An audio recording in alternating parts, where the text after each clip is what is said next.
What's up? Good evening, everyone. Hope you're all doing fine on this dandy and dark. I can't believe how dark it's. Oh, I guess you guys can't see it behind me, but let's just say it's pitch black outside here now that it's September at 8 o'clock already, unfortunately.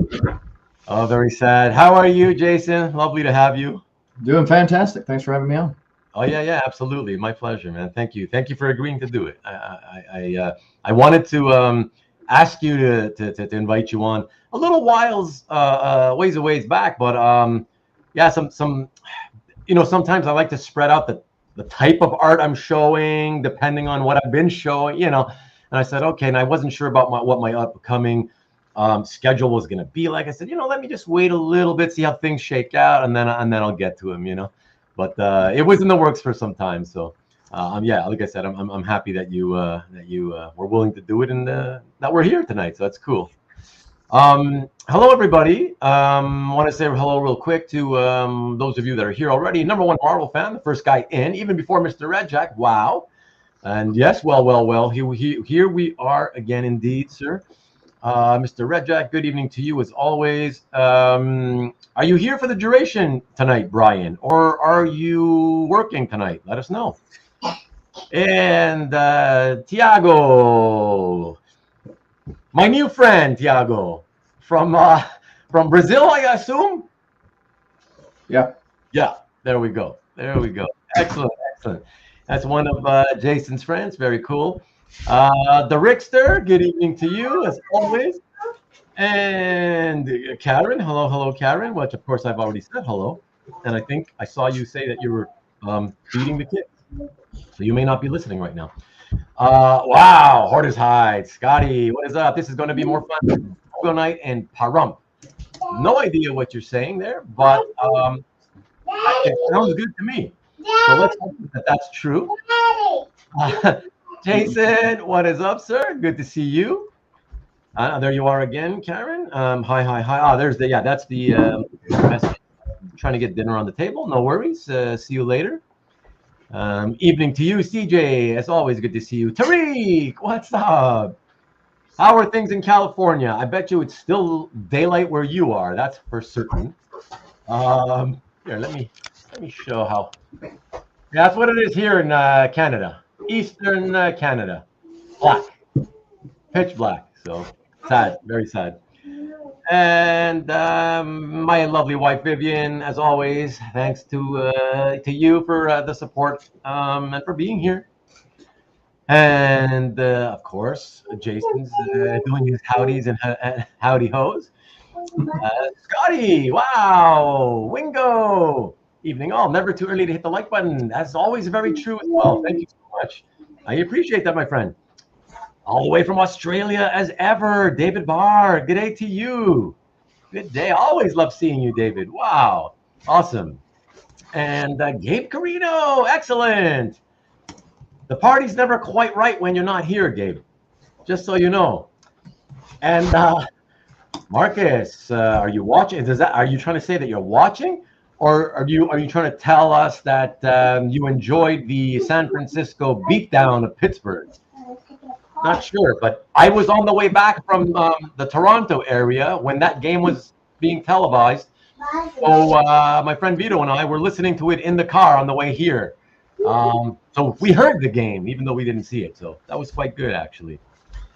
And Tiago says, hey, Jason is in his comment corner. That's right. And it looks like I told Jason behind the scenes before we went live, I said he looks like he's actually trying to retail some comics to the crowd. So it's kind of neat. It's an interesting background. I like it. Yeah, and David Barr says, g'day, Jason, to you, Jason. And let's see. Oh, another one of your buddies, Las Cruces, 1971. Hello from New Mexico. Excellent, Las Cruces. And hellos back and forth. Vivian Chu says, welcome, Jason. CJ's welcoming you as well. And of course, you're already in the chat saying hello to everybody else. And g'day, everyone. Oh my gosh, Aranga. Hey, Jason Rubin, tuned in to see the mysterious SGC in real life. Wow. He's here for you, Jason, just for you, to see you in real life. The hot up-and-coming superstar artist of the minute himself. Oh, yeah, right. Sure. Yeah, man. Good to see you as always, Oranga. Awesome. Jason has minions wandering behind him. Yes, yes. He He's does. got many a minion. Yes. With 6 kids, it's a good possibility.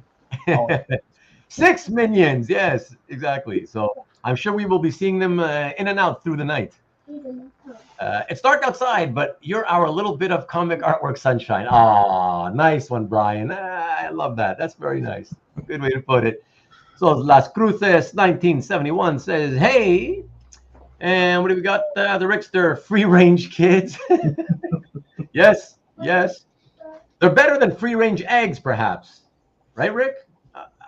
Maybe not. I don't know. Yes, we're trying to figure it out. JC Badia, what's up? Yo, good to see you, man.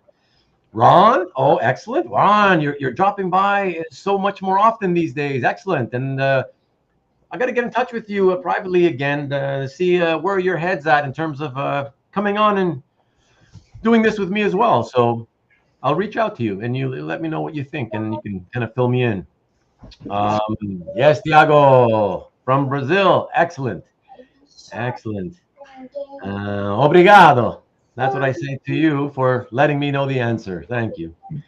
Hello, David. Always a pleasure. How's it going? Okay. And of course, explaining the 6 kids. So, Marcus, is this fireworks? I don't know what's that supposed to be. Fireworks going off? You're happy for the win? I don't know. Rich Daddies. Wow, the internet's gift. Ruben, nice. I like that, Rich. I like it. I won't accept it necessarily, but that's very nice. Nice of you. Thank you. Thank you very much. Rich, everyone, was with me just yesterday when we were visiting our friend Jeff Singh in the Toronto area, the greater Toronto area, Oakville to be precise, where my sister actually lives. We had a very fun art collector gathering at his house for the second time this year. And as I always say, any of you who get the chance to travel, it took me 5.5, 6 hours to get there, but stayed overnight. It was well worth the trip. So anybody do such a thing, I always recommend giving it a shot. It's a lot of fun. And I actually have pictures.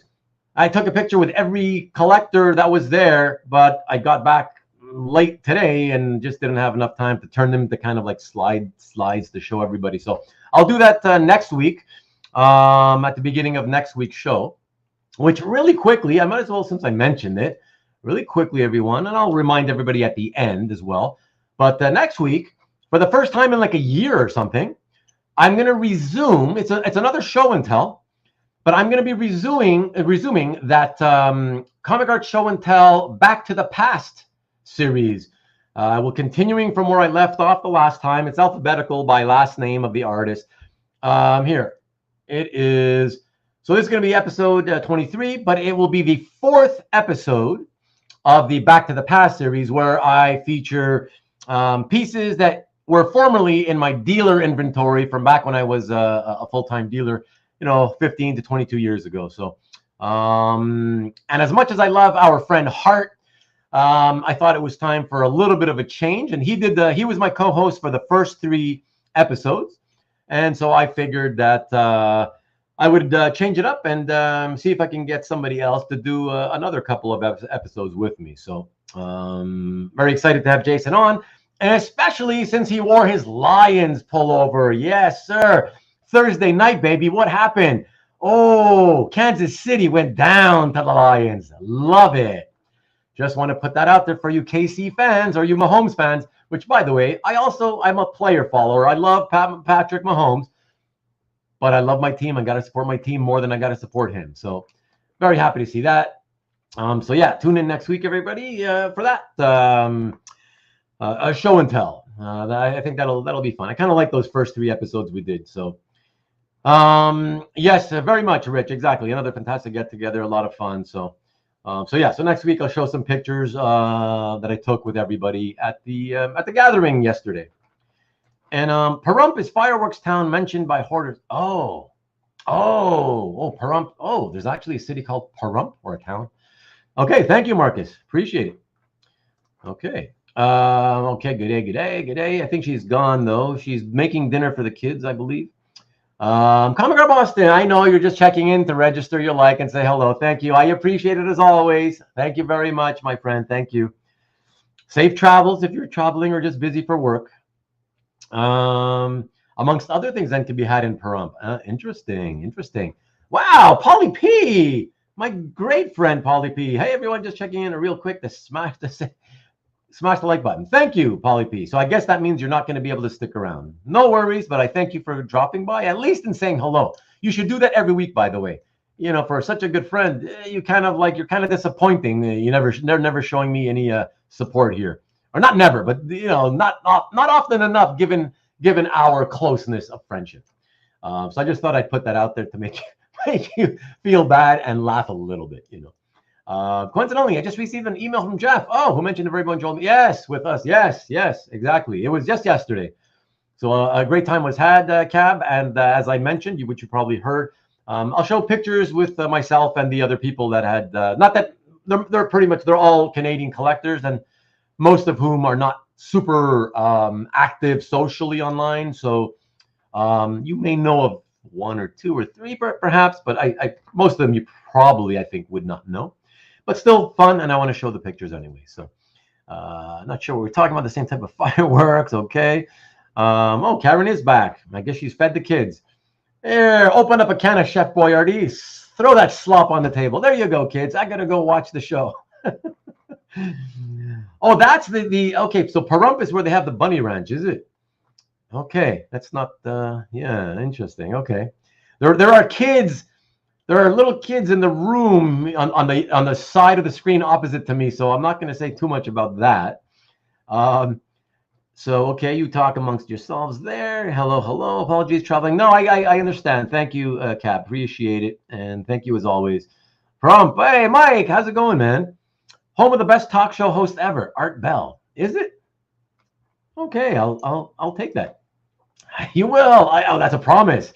Well, I'll hold you to it. Not that I can do anything about it, but I can certainly keep making fun of you if you stop showing up to at least say hi and hit the like. But I appreciate it, man. I appreciate it. Thank you. And look at my other friend who's here quite often. Emmy Comics, as always. Good to see you, man. Hello. And yes, they have a nice petting zoo. Ah, yes. I'm not quite the petting zoo I'm thinking of, I'm sure. But again, there are children, and I will not be saying anything about that. Okay, everybody. So thank you all for coming in. Before we get on with the show, as always, I just want to make a couple of sort of news announcements, like I always do. Really quickly, just wanted to say thank you to a couple of subscribers whose the only two names I saw this week because of privacy setting issues. So the first one was Tattooin Todd, Tattooin as in Tattooine, and I thought, well, this guy's obviously a Star Wars fan.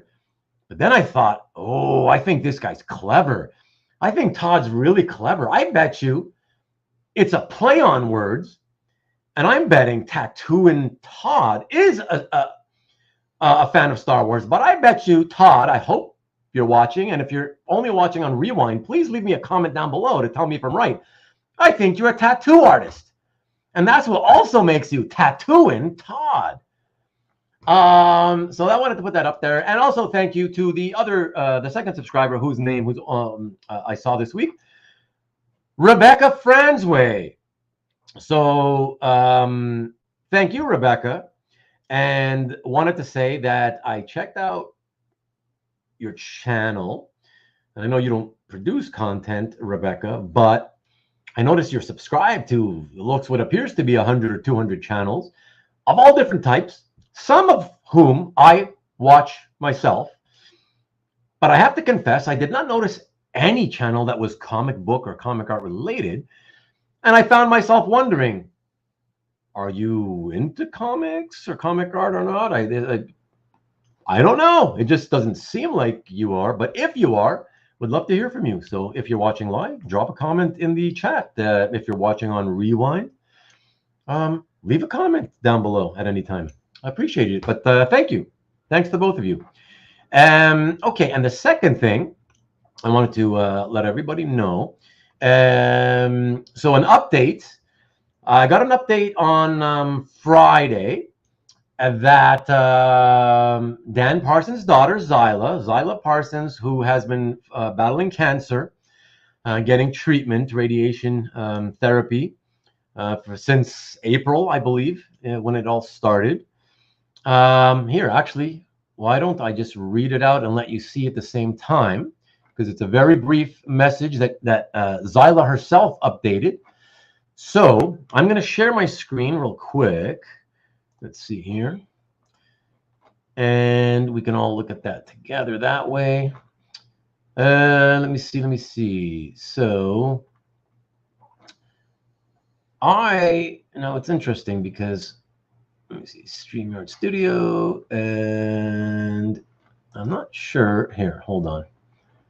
For some reason, let me see if this works. Sorry, everyone.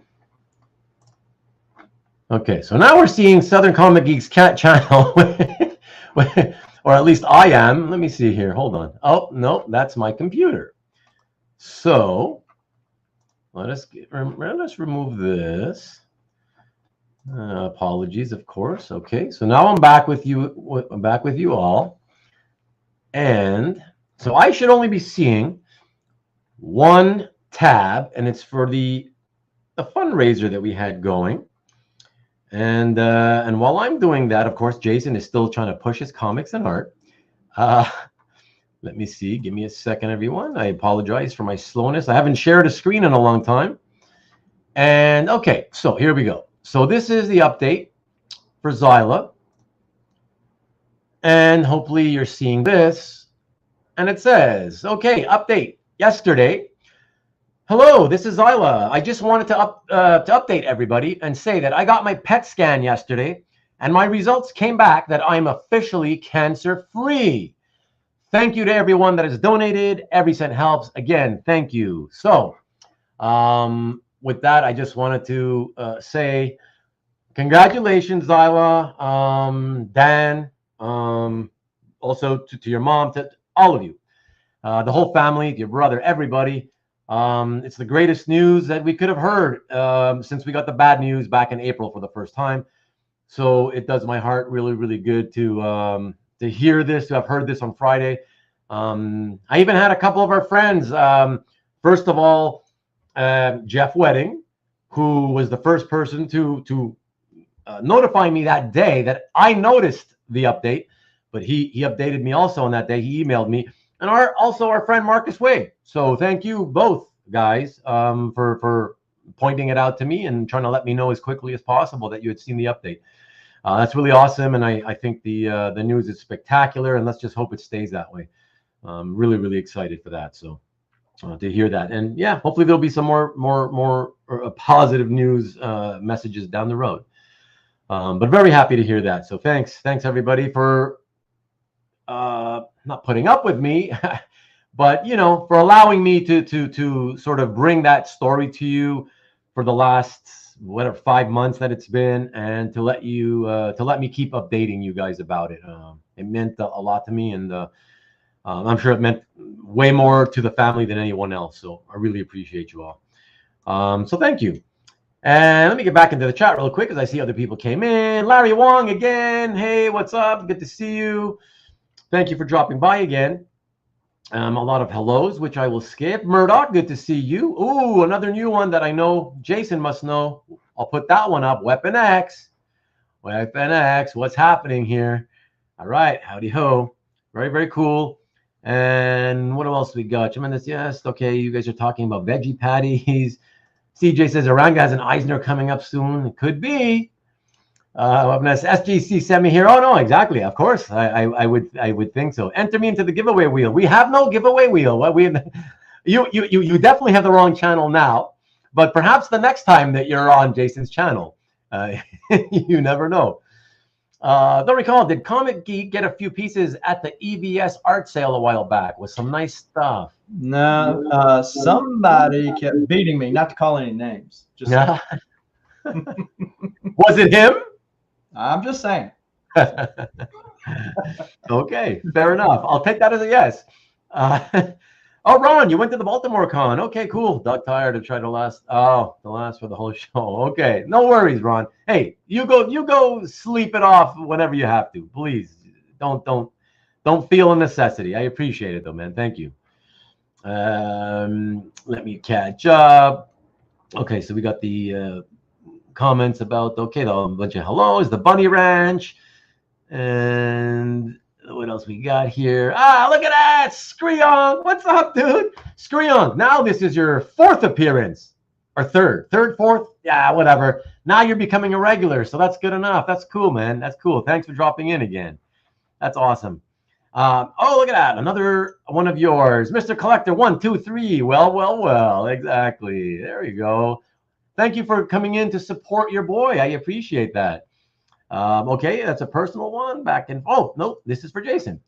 Great to see Southern Comic Geek in person. Congratulations on a great collection and look forward to catching the show on Rewind. Excellent. Look at the love you're getting back too. So nice. And okay, and then of course all the thanks from you, of course, because you're way ahead of me, Jason, naturally, as I'm doing my news updates. And awesome X-Men Queen to cover homage behind. Oh, and which one was that one? Did you already show it to him while I was talking about other stuff? Oh, that was the one you were putting up earlier. Yeah. While I was paying attention to the chat, while I was being accused of selling. Yeah, that's okay. Yeah, that is really cool. I was like, can just for me? Can you show it for me? Yeah, I just got beat out on eBay by $5 for Sean Gordon Murphy prelim crap. Oh yeah. So yeah, Marat Michaels did this for me. Oh, so cool, man. Oh, that's so good. I love music. I love comics, comic art. So yeah, and I love Queen. So that's fantastic. Yeah. So cool. Was that your idea? Yeah. Nice. You must have been jazzed to the hilt to get that one back. Yeah, I've seen him in a Texas con and came up with the idea, and then he had to mail it back to me. So excellent. So if Marat owes you anything, I have his cell phone number. No, we're good. We're cool. Yes, congrats to Zyla. Wow, that's so awesome. It definitely is. Thank you, Karen. Thank you, Rich. Yeah, Tiago. Yeah, awesome news. Exactly. So much so, yes. So great to hear that she's officially cancer-free. Exactly. Congratulations to her. Yes, Dan and the whole family. Absolutely. Thank you, Tariq. I really appreciate it. Yes, Vivian. Exactly. It's fantastic. And hello to you, Kenneth. Good to see you as always. Another friend who keeps coming in more and more regularly, say hello and hang out. So thank you, Kenneth. Yes, Jason. Absolutely. And what do we got tonight? Yeah. Hey, Dan. What's up, Dan? Good to see you. Thank you for dropping in again. Yes, way to go. Absolutely. Alberto Gonzalez. Happy Sunday to you, my friend. Thank you. Dwayne Zapane, the Oklahoma kid. Howdy to you. Good to see you. And Mr. Collector 123. Oh, excellent. Yes, well, we'll get him. We'll see if we can get him in as president. Why not? X-Men fan, so he has taste. There you go. Wow. There you go. I don't know, but we'll take that. Why not? So let me see, everyone. Just one last check. I just don't want to end up forgetting anything. Let me see. Okay, I'm kind of pretending that I'm looking just so I can buy myself time because I'm slow with this. There is one last thing. It's not news, but our very good friend Karen does not have her latest video out yet. But Karen, please let everyone know if you have an idea when you think the next video may be dropping. And in the meantime, for anybody who does not know Karen, especially those of you who are subbed up to Jason's channel, please feel free to check out Karen's channel, which I've just popped a link in. That's to the main page of the channel. It's not to any particular video. And Karen does pre-recorded content of comic books and comic book art. So she does both. So I don't Yeah, up until now, up until I met her, I didn't know anybody who did both. So, very great content, smart as a whip, and super passionate about the hobby. So, lot of fun to watch her content. So please check that out. And yes, as I said, Karen, let everybody know if you know or at least have an idea of when your next video is coming out. Oh, thank you. Look at that. Even Jason did it. Look Yeah, at that. well, that way they see it on my side as we're simulcasting. So. Oh yeah, I see. Right. Yes, we're simulcasting for the I'm simulcasting, I guess, for the first time ever. And what that means is when a guest also owns a YouTube channel, and we both of us have the same software, the StreamYard software, and then it allows the stream to broadcast simultaneously live on both of our channels. And so that's what we're doing tonight. So if anybody is watching on the Southern Comic Geek channel, they're watching what we're doing right here, right now, just like everybody watching on Ruben the Collector's channel. So yeah, so very cool. And Weapon X says, oh, he's talking to Mr. Collector 123, still trying to file an insurance claim on an SGC after SGC's wagon hit Mr. Collector. Inside jokes, I'm assuming here. Yeah, inside jokes. Okay, we'll leave it there then. Okay, so excellent, everyone. Thank you so much for letting me take all that time to do all my introduction and all the hellos. All those of you who are new to my channel, to be perfectly honest with you, if you just take a look at all my content, it's always live. It's never pre-recorded. And yes, they are also pretty much always on average like 3 hours long. Sometimes even longer, sometimes shorter. But yeah, that you know, I do long live content. And it's not, so you guys know, those of you who've never been here before, it's not like an interview. I don't do interviews per se. I try to invite people on who want to either show their art, talk about the hobby, the art hobby. I only do original art related content. But the big difference with my channel as opposed to other channels is that I make a really big effort to involve the live viewers. So everybody, as you've seen for the last 27, 28 minutes, I say hello to everybody. I talk to everybody.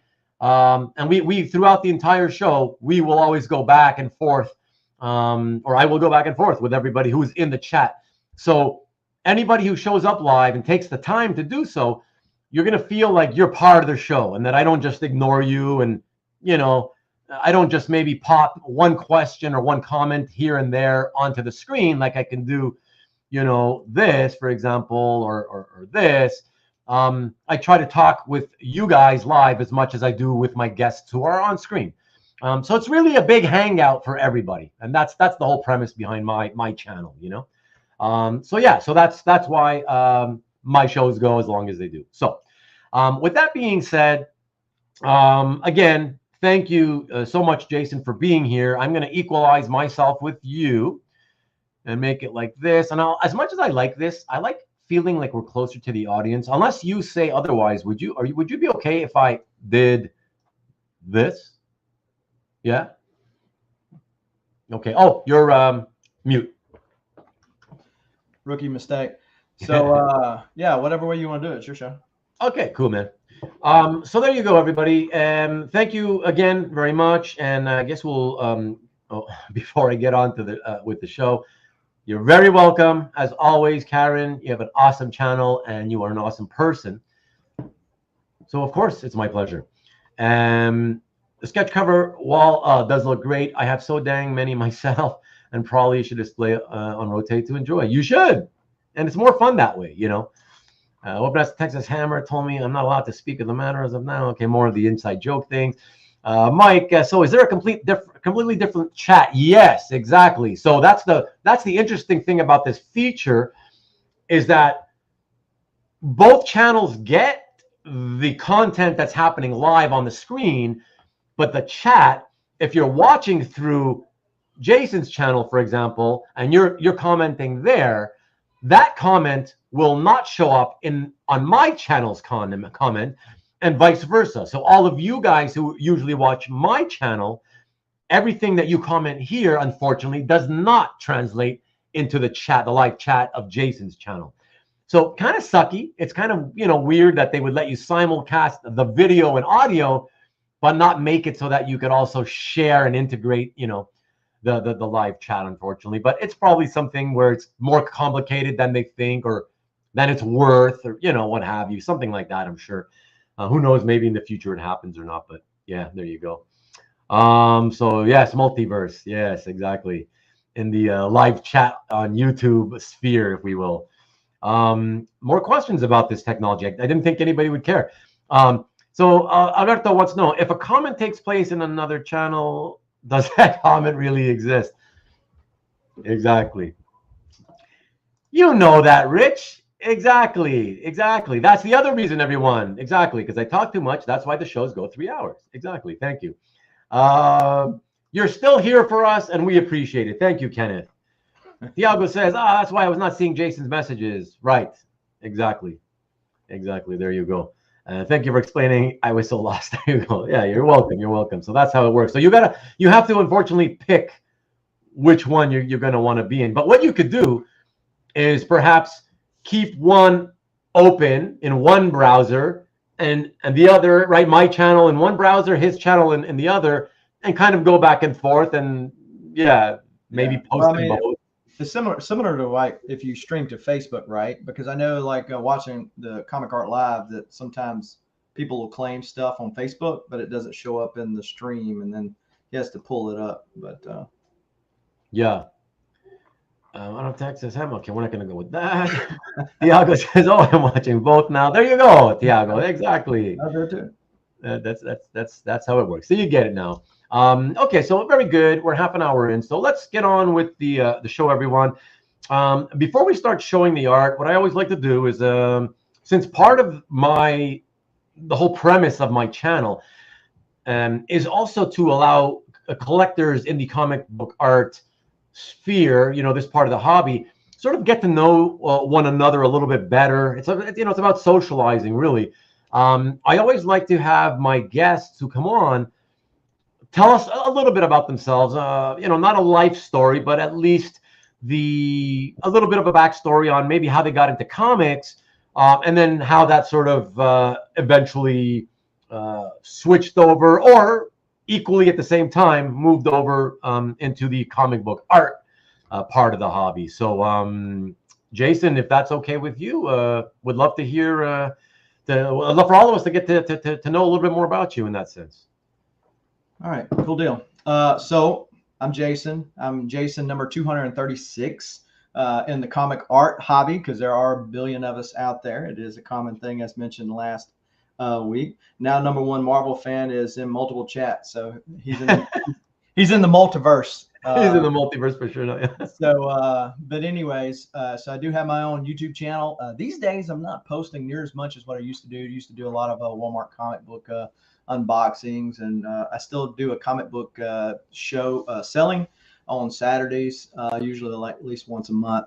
But as far as comics go, had, like many people, got out of comics, and then in 2019 got back into collecting comics. I had read comics even when I wasn't collecting them, but I got back into collecting in 2019.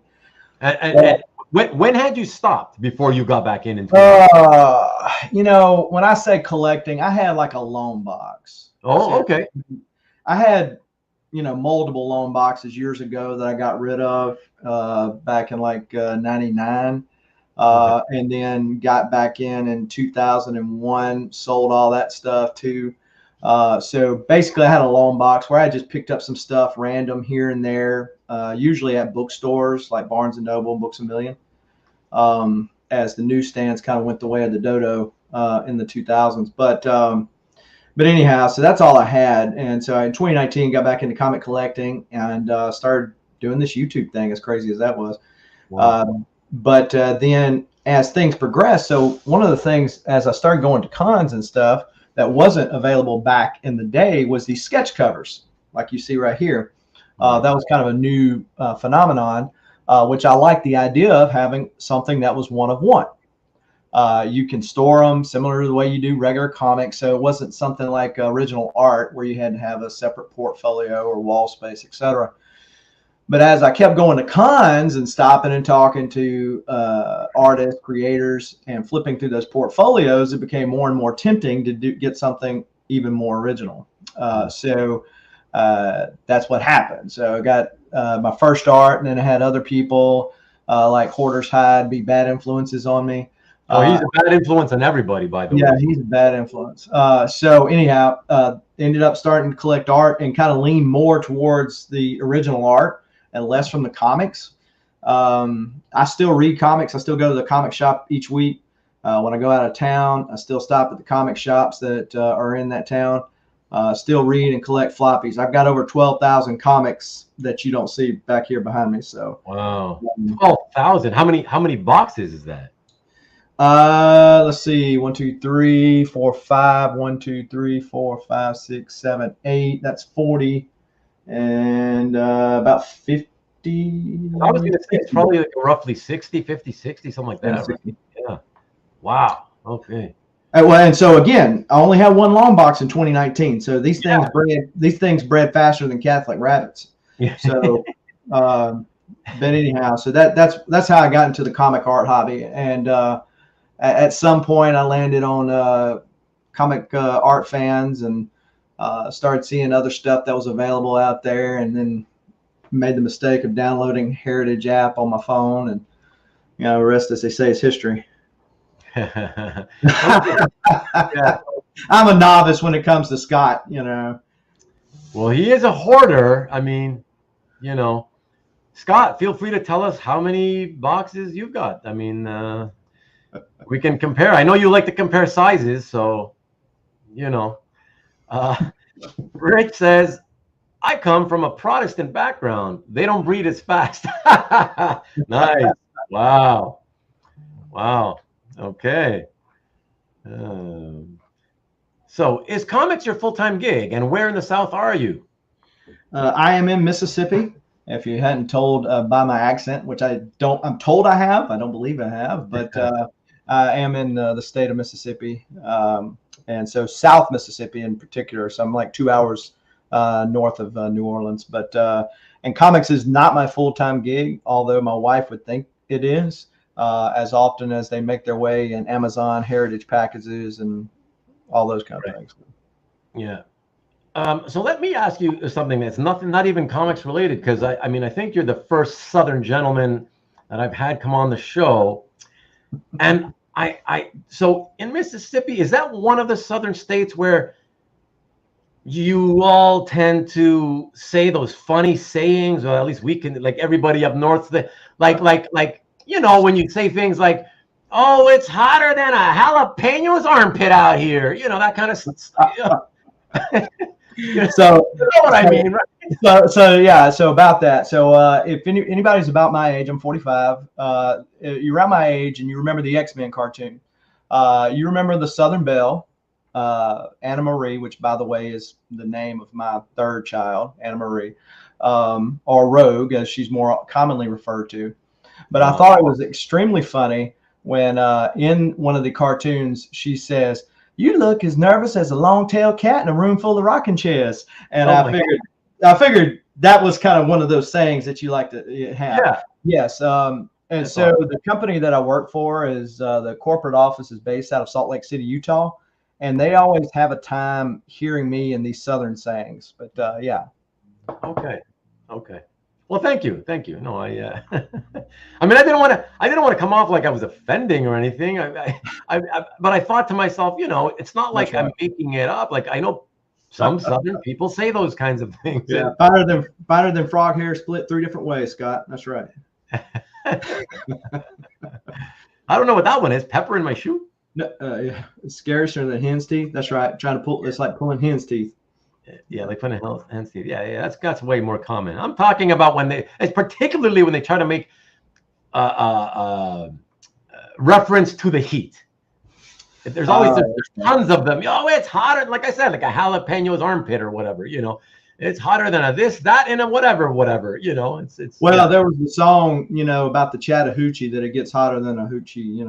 But that's kind of true. Yeah. Okay. There's a mouse in my beer. Oops, that's Canadian. Whoa, them's fighting words, Scott Wingo. All right. Okay.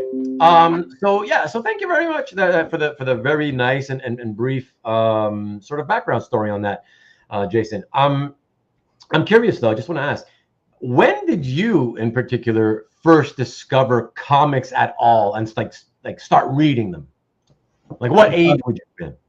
So I was 4 years old, and the first comic I ever read was Amazing Spider-Man 236. Oh, okay. So that's one of those. I hesitate to say Grail because I mean I feel like I know what you mean.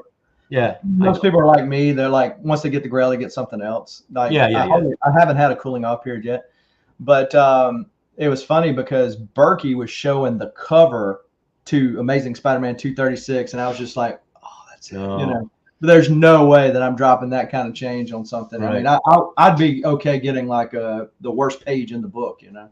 Yeah. I get that for sure. My first Amazing Spider-Man was actually 238. Oh, okay, right. So, yeah.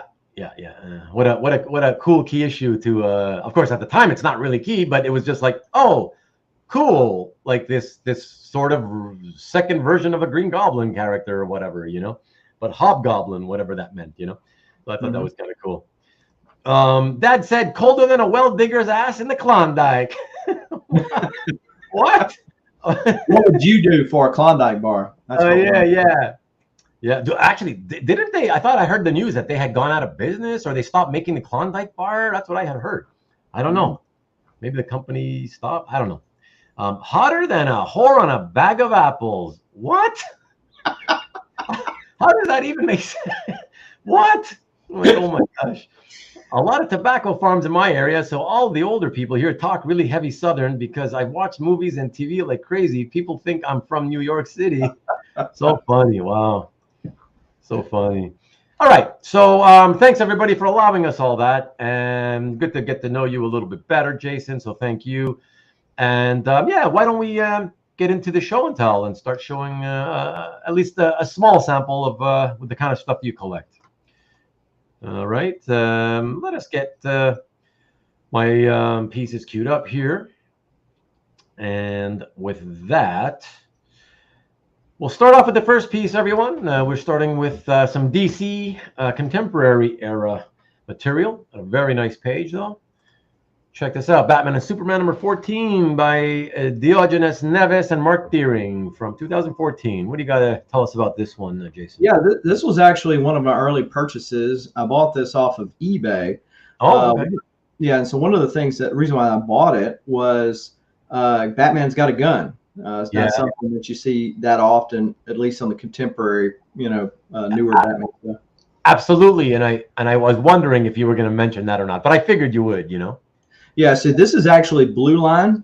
Not that I want to delve off into that discussion. I'm laughing thinking about the discussion you and Kavi and a bunch of other folks had about blue lines, and that was became the whole subject of the whole meat thing. But anyway, so I got this, and this was before I knew anything about blue lines, what's the difference between it and all that kind of stuff. But I mean, I bought it at a fair enough price. I was okay with it being Blue Line ink, and bought it mainly for that splash and Batman with the gun. And I'm posting this. It's funny because I was gonna say I'm posting this only for fun because he already knows what a blue line is, but it dawns on me that since we are actually simulcasting tonight and we have people watching who are actually primarily comic book fans, not comic art fans, I actually think that perhaps it might be a good idea for me to come back to you all and maybe explain what it is, because those of you who are just comic book fans and are not really into the artwork, you may not know how the process works. So just really quickly, let me just say that the typical way that art these days is produced is the penciler will either pencil on a board with an actual pencil, or they will pencil on a computer, right, digitally. then if the pencils are original with an actual pencil, usually those pencils are sent to the inker, and the inker inks right over on top of the pencils, right? So now you have a board that's finished, pencils and the inks on top of the pencils, and then that is shot with a camera at the printer to print the comic book after the color is digitally added as well, of course. If the pencils are done digitally, however, then the penciler sends the file, the digital file for every page that they pencil digitally, over to the inker, and then the inker prints that file out. They have to have a special type of printer, though. It has to be a printer that allows you to print out in blue line. And all that means is literally, rather than a black and white photocopy, the photocopy, all the line art, right, of the digital artwork, the lines come out looking a tone of blue, a type of blue, like cyan, or actually it's actually supposed to be pronounced cayenne. And the reason for that color in particular, is because when the printer shoots it, when they photograph it for printing, that color doesn't show up, right? So it allows the inker to ink over the board that has now this photocopy of the digital pencils on it. It allows them to ink however they want to ink without having to necessarily trace every line, every pencil line, right? And any blue line that still isn't covered by the ink, it will not appear in the comic book, because, like as I said, when they photograph it, the camera does not pick up that color. So that's what blue line art is. So yeah, and Scott mentioned not to be confused with blue pencil, with some artists draw with, right? Exactly. So good point, which of course I wanted to get that too. And here, let me highlight it first. That yes, exactly. There's something called blue pencil, and too many people make the mistake of confusing both. And so new people come into the hobby and they think one person is saying blue pencil, or they're saying blue line, but it really means blue pencil, and vice versa. So blue pencil specifically is a regular pencil, except rather than the graphite that you normally have in it, the gray colored pencil, it's a blue. It's that same colored blue that I was talking about that the printer will print out in. That way, if the penciler wants to pencil with an actual pencil, the benefit of being able to do it with a blue pencil is that when you send those pencils to the inker inks that. But what you have to know is that the inker doesn't just trace every single precise line. They only ink the lines they think are the best lines to ink that'll make the finished product look the best. So there's going to be a bunch of stray lines that they're not going to touch with ink. And that way, with the blue pencil, it's just like the printed blue line. The camera will not pick up those blue stray lines, and so they can stay there and will not need to be erased. When you use a regular pencil, okay, a graphite gray pencil, the inker who inks on top of those pencils, after the ink dries, they then have to go in and spend roughly 20 minutes per page erasing all the stray little lines that were sticking out on the edges of the inks that they didn't go over, because otherwise the photography at the printer, it will pick up those stray regular gray graphite lines, and you'll see them. Talking about erasing the pencils, have you ever heard Todd McFarlane talk about inking over Jack Kirby? No. So he had some art that I think it was printed in Topps Comics back in the 90s, and he had inked over Jack Kirby's pencils. And so as soon as he got done, he just started doing what he does. He erases all the pencils, and then he goes to pull all the erases off and realizes that what he had done, he had just erased Jack Kirby artwork. You'll never get it back, right? He's like, I don't know why we didn't, think to scan it or try to do something different. But it was kind of a funny story. Well, I appreciate you sharing it. I like little nuggets like that. That's fun. All right. I know you want to see some art, and we're not going to talk about NFTs. Football team. Okay. There was a question about Himbeck. I do have one Himbeck card. I have attempted to get a couple other ones, but there are some people that are a little more happy to pay for them than I am right now. So yeah, I have bid them up, but I've only scored on one. So okay, excellent. All right, everyone. So let us get on with the show and tell again, and let us move over to another modern piece. This one, a commission. Not sure if I guess you'll tell us if you commissioned it, Jason. But this piece is by Roger Cruz from the Age of Apocalypse version of Sabretooth and Wildchild. yeah, so I did not commission this. This was something that his rep had put up on comic art that I noticed on Comic Art Fans.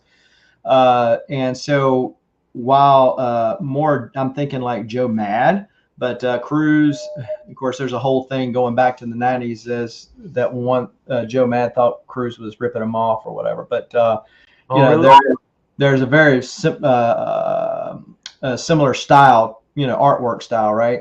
Well, the Age of Apocalypse is one of my favorite X-Men storylines ever. And so, I mean, his art matched with Joe Mad's, and it was just really nostalgic, if you will. So this is on a painted board. Okay, so it's he also did the pencils, inks, and the colors himself. Yeah. Okay. Yeah, no, it's a very nice one. Very nice one. I actually was never really a Joe Mad fan myself, but I really like this piece. I know it's not him. Maybe it's not quite as cartoony as Joe Mad used to do his stuff. Maybe that's why, I don't know, but I really liked it. Yeah, I just that's why I wanted to pick this one. Again, speaking of picking, yes, everybody, I am the one who picked the selections tonight. Just in case you're wondering, it wasn't Jason who sent them to me. So yes, everything you see tonight, it'll be because I wanted to show them. Yeah, I need to do a better scan. That the plastic bag that was in, it shows. I actually scanned it with it on there. Oh, so you see the reflection. Yeah. I know. I was like, yeah, okay, maybe it's kind of it's not that noticeable right away, and you can look at it and you're kind of like, and all if you keep looking at it, and suddenly it's what wait a second, that's not part of the art. It's one of those. Yeah. So that's cool. So talking about the Joe Mad Roger Cruz deal, it's actually in an X-Men book. He drew it into an X-Men Cruz steals again or something like that. He drew it into one of his things. So it was a whole. Okay, cool. Rick, I don't know what you put in here, because for me on our end, Jason, maybe you can tell me what you see, but it's some kind of emoji that didn't translate over. Right, exactly.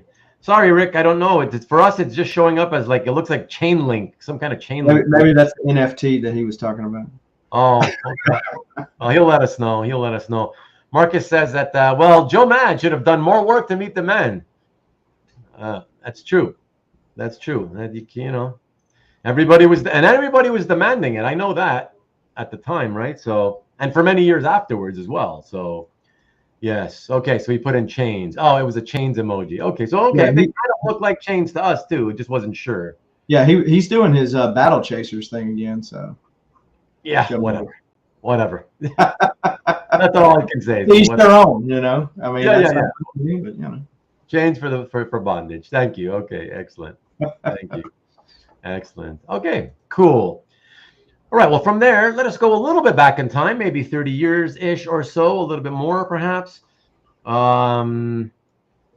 a very fun era in Hulk, for those of us who were reading it at the time, by Jeff Purves and Marie Severin on inks from 1989, with Iron Man as the guest star. I remember loving this issue. Yeah, so I get the notifications, either Glenn sent me the email. I noticed that he had an art drop, or I got it off the Comic Art Fans notification. But either case, I noticed that this was available, so quickly snapped it up. I love Hulk transformation pages, and this one is particularly gruesome. I had wanted one of his art pages. I like to get one from each of the major Hulk artists. That's kind of some side thing I'm doing. But in particularly the transformation part of it was, I mean, it looks like he's just got this giant tumor forming out from under his chin. I mean, then his skin's melting over there. I like when they do the transformation and it's not just a easy-go-lucky type of a deal, but it's more of a, this is a horror thing, which was kind of how Hulk started out. So Yeah. No, it's fantastic. Yeah, I love this era a lot, and then the stories were really fun. And it's cool that you got a page from the Iron Man issue too. So yeah, that's really really neat. And a goiter problem, says Rich. I won't touch that.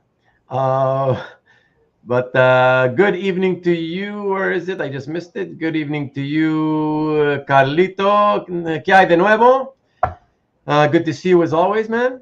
And hey, what's up, Hydra? Hydra says Plastic Hulk. And Marcus says bad healthcare. Must be from Canada. I was going to say, must be the United States. You see what I say, everybody? I've said this before. Both systems have pros and cons. So that's all I'm going to say. Yeah, we'll leave it there. But I'm glad we were in opposition to each other. It's kind of funny, Jason. I like that, though. That was funny. And Karen, I'm sorry. I know that I put up your awesome comment, and I know that you meant it on the Wildchild Sabretooth piece, and I put it late. Sorry about that. I apologize. Okay, so excellent. Oh, Ruben Gordito. No estoy gordito. Not anymore, man. Not anymore. Hey, I dropped like 25 pounds or something in the last 9 weeks. Something like that, anyways. Nice. But yeah. But good to see you, Mikhail. Good evening as always. Thank you for dropping in. I think there'll be a piece later on that Mikhail might be interested in seeing. Yeah, okay, cool. It's okay. The Hulk page was cool too, so it worked. Excellent. Thanks, Karen. All right, so cool. Let us get on to the next piece. And for that, we're coming back more into the modern era again. Oh, but before we do, just in case, because the comments come in, let's be sure. No, actually, not a tapeworm. Scott, thank you. Yes, hello, Mikhail. And no, it wasn't Cato. I don't do those kind of diets. It's a lot of hard work, both in terms of changing my whole, what I put into my body and not putting into my body, and a lot of exercising. That's what it is. Hard work. How about that? How did you drop that? Oh, well, I just told you, Tariq. So yeah, a lot of walking, basically 2 to 2.5 hours a day of walking, and 3 times a week of a resistance band training. The walking is every day, though, every single day. I never stop. Yeah, resistance band training is 3 times a week. So there you go. Yeah, we got several people speculating as to how you're losing your weight. Oh, now are they speculating now? He spent too much on art. He had no choice but to not eat for weeks. I have spent a lot on art this year without even realizing it. My account's pretty much almost dead empty, and I haven't been selling anything, so it's kind of dead empty. Yeah, but no, that's not why I'm losing weight. Right, I am the walker, Carlos. Yes, Ruben can now fit into his old wedding dress. Thank you. Yes, I look so pretty in it. Thank you so much. Okay, let us show the next piece, everyone. And so for that, yeah, gosh, man, you guys stop with the jokes. If I had an extra 2 hours a day to walk, I'd get another part-time job instead. Well, listen, Scott, you of all people, you can afford to lose a few pounds, I must say. Not like you're svelte or anything. Let's just say that. But you're not terrible, but you're not, you can afford a few, Scotty. Come on. I'm just saying, new favorite group, Resistance Band. There you go. Love that one, Mike. Okay, so this time for sure, let's go to the next piece, and we jump more into the back into the contemporary era with a guy whose art I like a lot, Louis LaRosa. He's actually been around longer than most people know. He seems to always fly through the radar, but he's always put out some really, really nice stuff. And this is from Bloodshot, from that 7-8 years ago. Relaunch of the title. Yeah, this is like towards the end of that era of Valiant. But yeah, Louis LaRosa, love his Bloodshot work, and was able to pick this up on Comic Link not too long ago, fairly inexpensively. But yeah, I think Jeff Lemire wrote this issue, so I'm a big Jeff Lemire fan. Usually pick up anything that he's writing on, and so he was able to really add some depth to Bloodshot's character. So for those that are familiar with the Valiant universe, most everybody harkens back to the Unity, the shooter era, and then a little bit after there, and then it just kind of went off the wilds and the train tracks, similar to the way a lot of things done in the 90s. And then when Acclaim bought them out, it really did. But when Dinesh bought Valiant and was able to, revamp the whole universe, it really added a lot of depth to it. And so it's what Valiant collectors refer to as VE1. So, yeah. Oh, okay. Yeah. Yeah, great embellishment for sure. Yeah, it's just beautiful. How he did all the toning on this, just spectacular.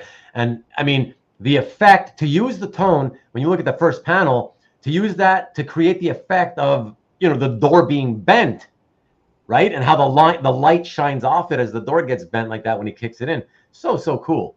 The inside metallic walls of the room in the middle panel. I mean, yeah, fantastic.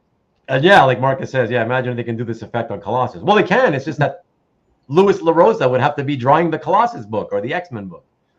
Yeah, he's doing some bad idea stuff, I believe. So still working with Dinesh. Yeah. That's cool. That's cool. But yeah, really, really nice page. And I just wanted to say, Marcus, chamber, I'm the last person who ever judges people by how they look, but Scott was making fun of me. Like, what is it that like nobody ever notices that people are making fun of me first before I make fun of them? What's up with that? Whatever, man. And look at Alberto. Marcus, wait, like, what? Like, you're siding with Marcus? Like, he made fun of me. What are you guys doing, man? But whatever. And David, I'm only not holding back because he made fun of me first. That's it. All right? And I don't know why Scott's not saying anything. I bet you he's taking time as we speak to craft a very good comeback. It's okay, Scott. We're all good. We're buddies, It's all in good fun. Oh, there he is. And you're supposed to get my fun. Thank you. I appreciate it. That's not bad. That's not a bad one. Okay. Yeah. Basically, he came back with your mama. Basically, that was his comeback. Yeah. We're good, man. Let's call it even and leave it there. How about that? Okay. All right. Let's take a look at the next piece, everyone. And for this one, oh yeah, check this out. I like this one too. Oh no. Let me. You can hear what he's saying on Jason's channel. Is he serious? Oh my gosh. I don't make fun of people like that. But is he really saying things on your channels, Jason? No? Okay, good. Okay, Rick, yeah. Bad boy, Rick. Okay.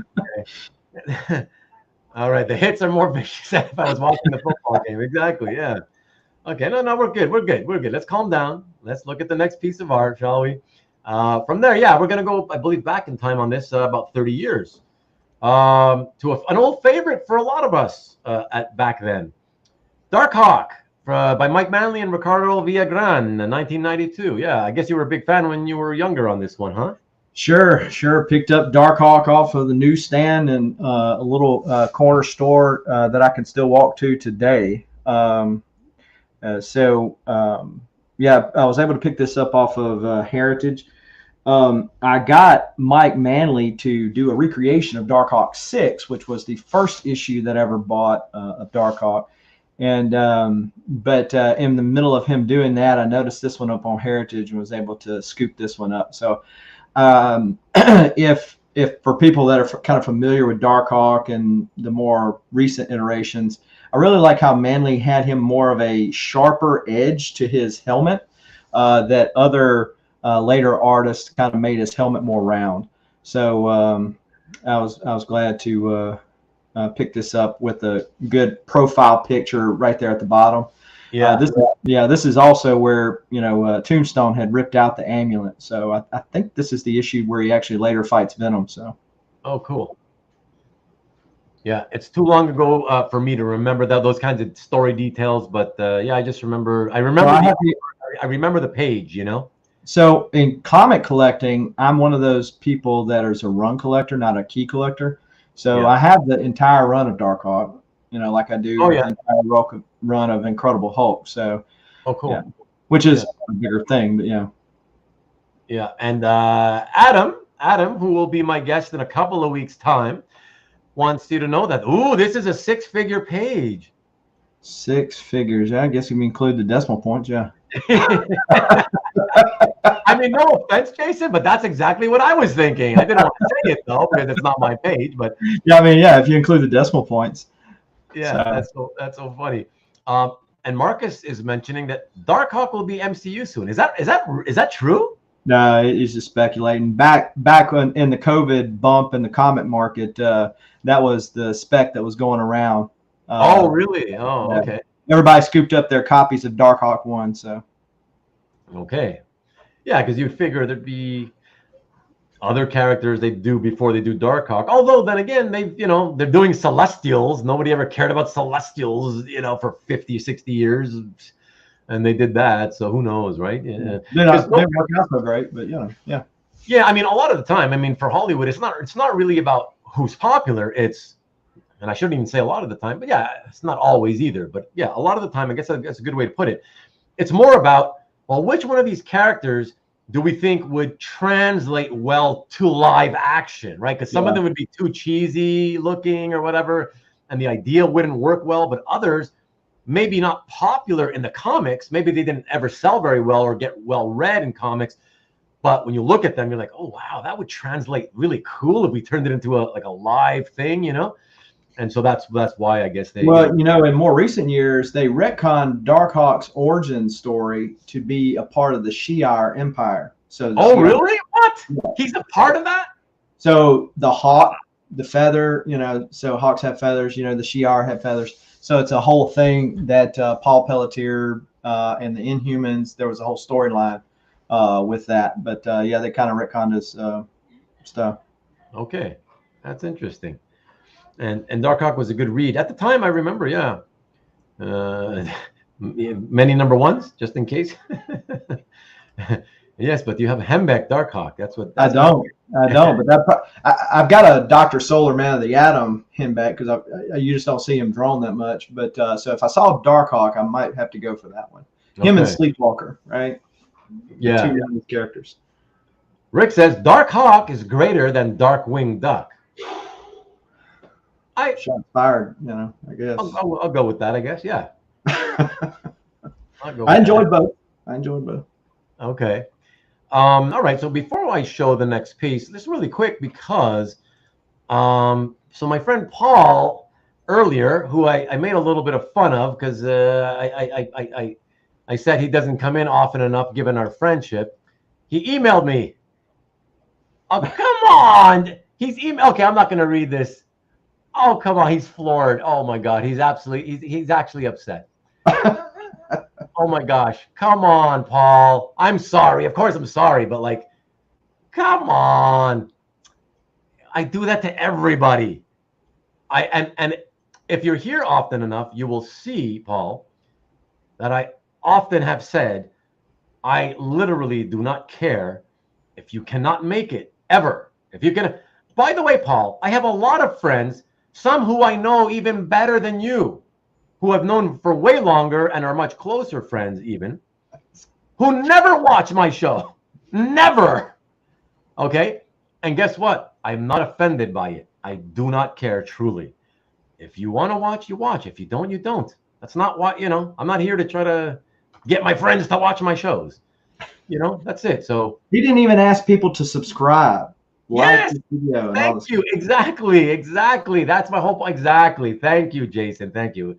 You see what I mean, Paul? If you're still watching, I don't even ever. Not only do I not ask people to subscribe, but for months I would occasionally repeat, don't subscribe if you don't plan, if it's your first time and you don't plan on ever being here again, please don't subscribe. I'd rather not have your click of the button just for the hell of it.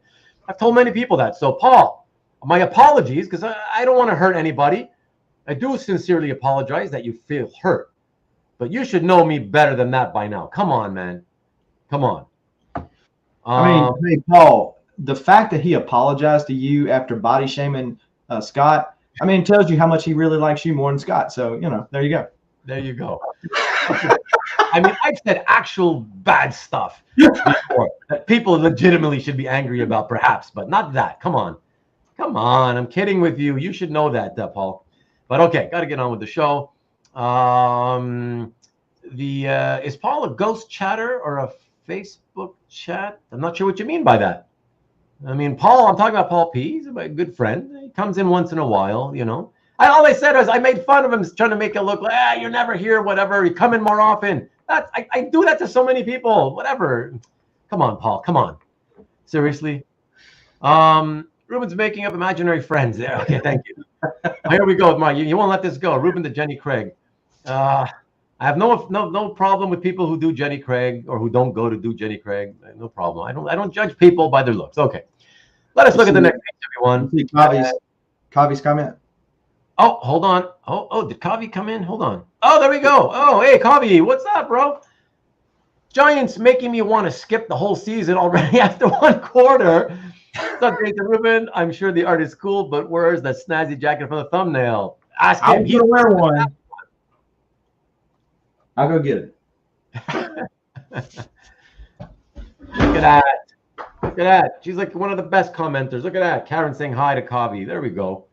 See, we're all friends here, Paul. And if you're still watching, you should know better then. You're a little bit sensitive. I'm taking kind of offense now that you, my friend, would get that sensitive with me. Okay, I have to admit, I am getting a little bit offended by that. You would get that offended by my joke. Come on, man. We'll talk in person, whatever, later in private. Hey, Kavi, noise jacket. There we go. It was CGI. He never actually wore it exactly. Hey, Karen, hey, Mikhail. There we go. Okay. All right. Let us go to the next piece, everyone. And for that, we jump from Darkhawk to Detective Comics, just from a couple years back. That great Joker War storyline, if you read that, by Brad Walker and Andrew Hennessy from 2020. Yeah. Yeah. So this, again, this is one of the reasons why it's bad to watch art shows, because they give you bad ideas. And so I was watching the Comic Art Live, and somebody in the chat said something about Brad Walker was having a sale on his art, and I was like, oh crap. So I go over there and I picked this and one other page up, and this one had so much going for it. So if you look at the top right corner, you see all the white dots. So you imagine the horror vibe that the Court of Owls really brings about. You got Joker being all maniacal. I mean, does he look like a guy with a plan? But he is a guy with a plan, as mad as he is. And then you got Batman versus Lincoln. Oh crap, what's his name? Lincoln Marsh, maybe. So, so anyhow, supposedly in the New 52, and they really didn't flesh it out later, to my knowledge. But in the New 52, Lincoln Marsh is actually Batman's brother. So I don't know if they retconned it or, they just kind of let it die out there. But so they're fighting against each other here. I mean, you got some great action sequences, and then Batman just knees him straight into the mask. Yeah, no, it's fantastic. It's a really great sequence. I'm glad you got a page. Surprising that he still had one with at least some Joker on it, Right. And he still does have several pages where the Joker's like so in this part of the Joker War, he's bringing the Talons back to life, because he's going to use them. Thanks, Mr. Collector. So he's going to use the Talons to attack Gotham. And so this is Batman trying to stop that, obviously. And the Riddler, I mean, not the Riddler, but Two-Face is actually good during this part of the storyline. So he's on several other pages in the Bat Bunny suit, as they call it, from the New 52 run. Oh yeah, I saw some of those pages. Yeah, the Joker pages and the Two-Face pages were just spectacular. The way that Walker and Hennessy delineated both characters, I was like, wow, man. Yeah, both. Yeah, all the art from this from the story arc, man, amazing. Marcus says that he thought those eyes were for the stupid rat creatures. Yeah, I could just imagine them. You know, it's just like this. I like the horror vibe that the Court of Owls brought. So Yeah, it's funny. When we were at the art collector gathering yesterday, after it ended, myself, my friend Vito, and my friend Jeff, when everybody left, and my friend Vito and I, we were staying over at Jeff's house. So the three of us just kind of, after everybody's gone, we just sort of always hang out after ourselves and talk about how the night went and everything. And somehow the topic of the Court of Owls thing came up, and I hadn't read anything from that new 252 other than that first story arc with the whole Court of Owls thing. And I was saying that I remember thinking it was really, really good. I hadn't been reading anything Batman in many years up till that point.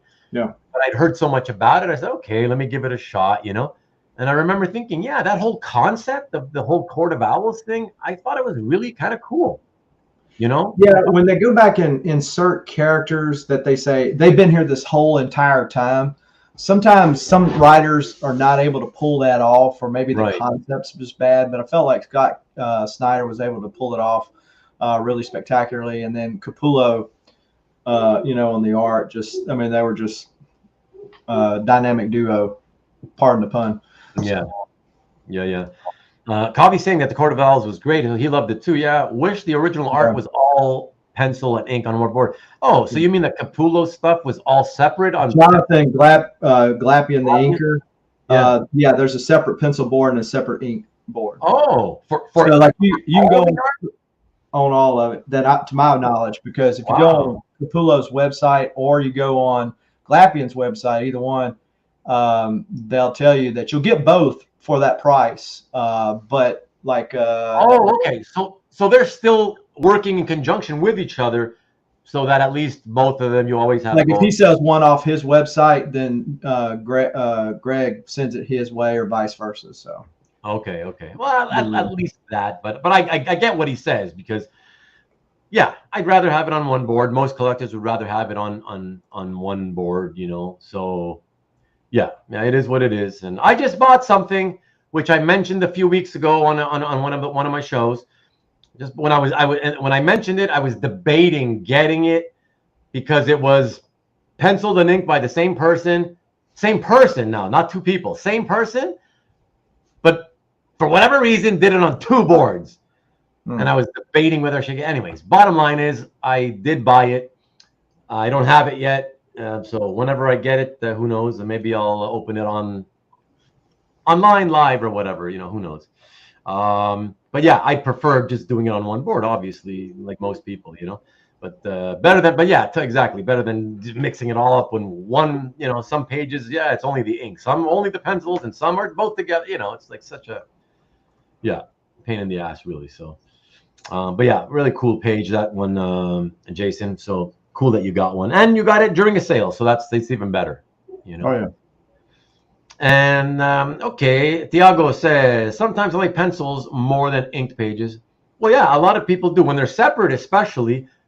More people still prefer the pencils. I like the finished look because I like the dark inks.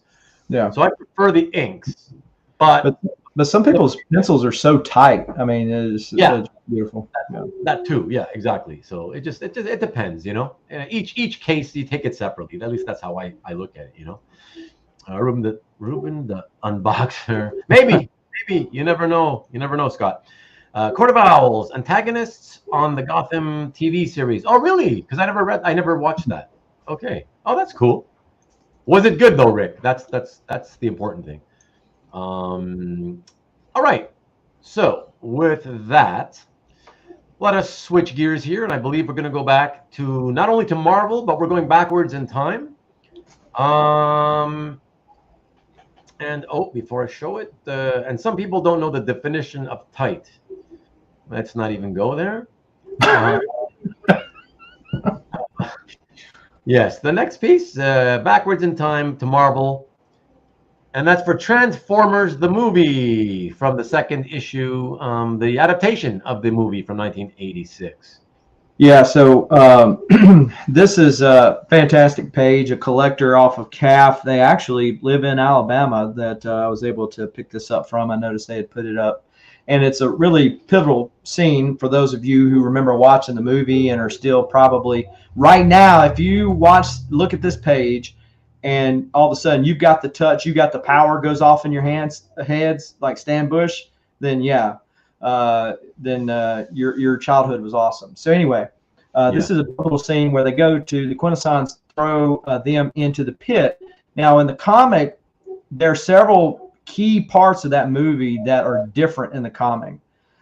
This is one of them. And so if you remember, Cup and it was Hot Rod then, were thrown into the water, and then the Sharkticons, they ran around and tried to outrun them, and then Grimlock came in later. So in the comic, Grimlock is actually, if you'll notice in that top right panel, he is in his Autobot form, and then transforms later in that bottom right panel.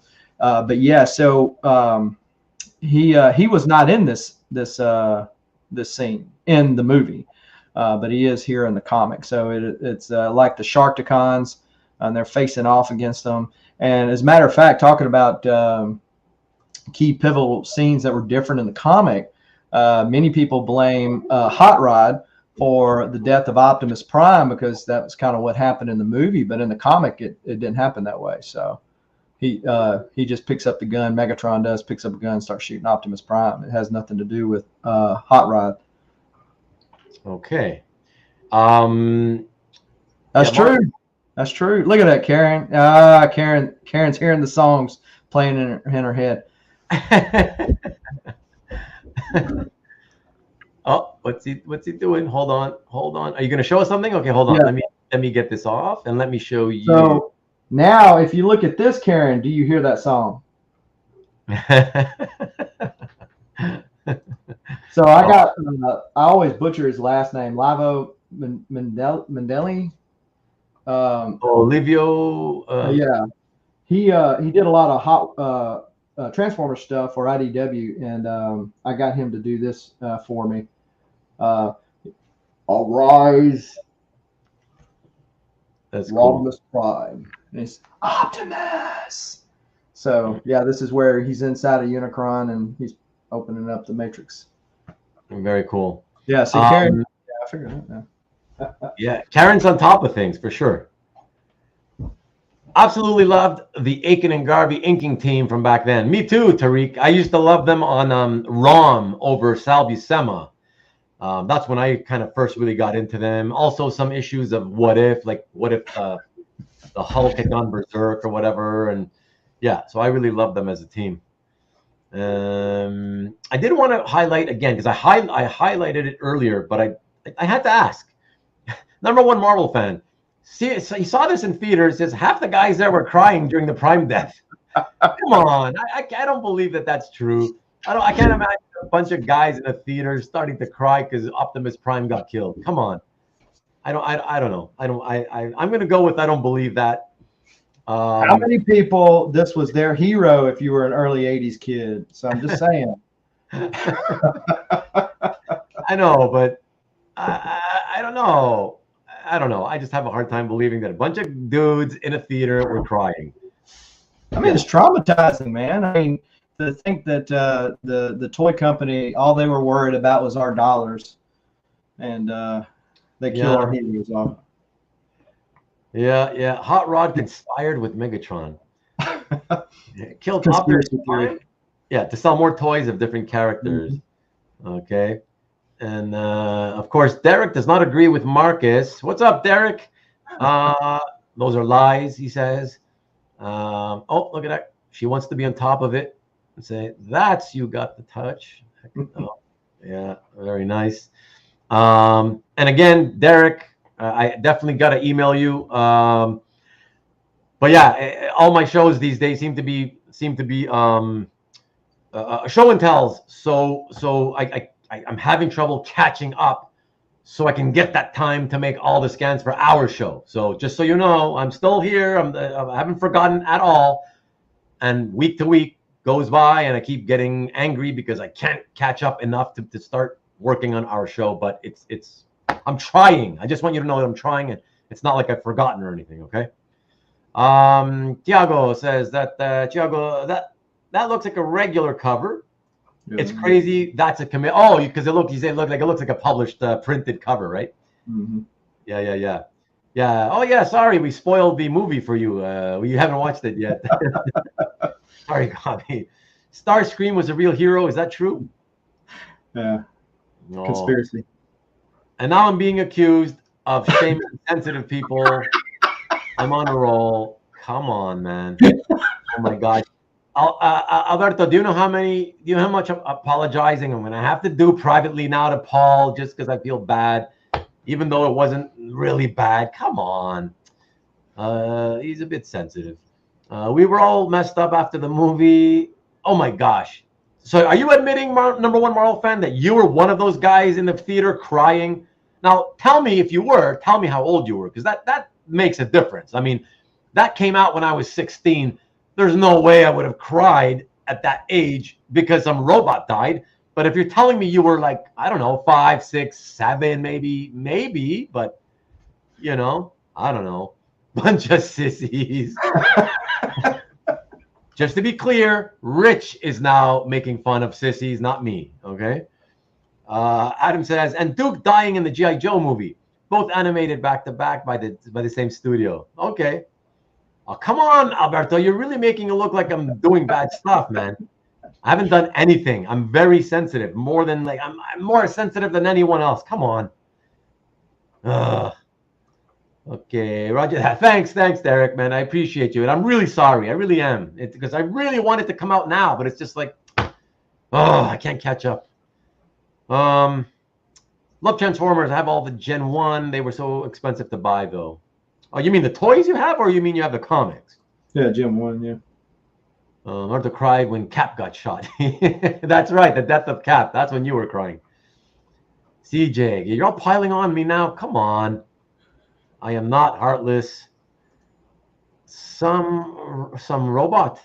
Oh my gosh. Okay, now she's gonna start. Why are you all hassling me now? If I was 16 years old, that's right. That's right. Optimus was the best. Hey, by the way, Karen, I used to own the very first appearance of Optimus Prime and Megatron, by the way, because they're on the same page, from Transformers #1, page number 4. I used to own that, okay, for many, many, many years until I let my friend, I won't mention it, or should I mention it? Well, whatever. I'm not going to say who has it, but I sold it. But yes, he was my favorite. But come on, if I was 16, I would not be sitting in a theater crying because the robot died. I don't care who it was. So anyways, whatever.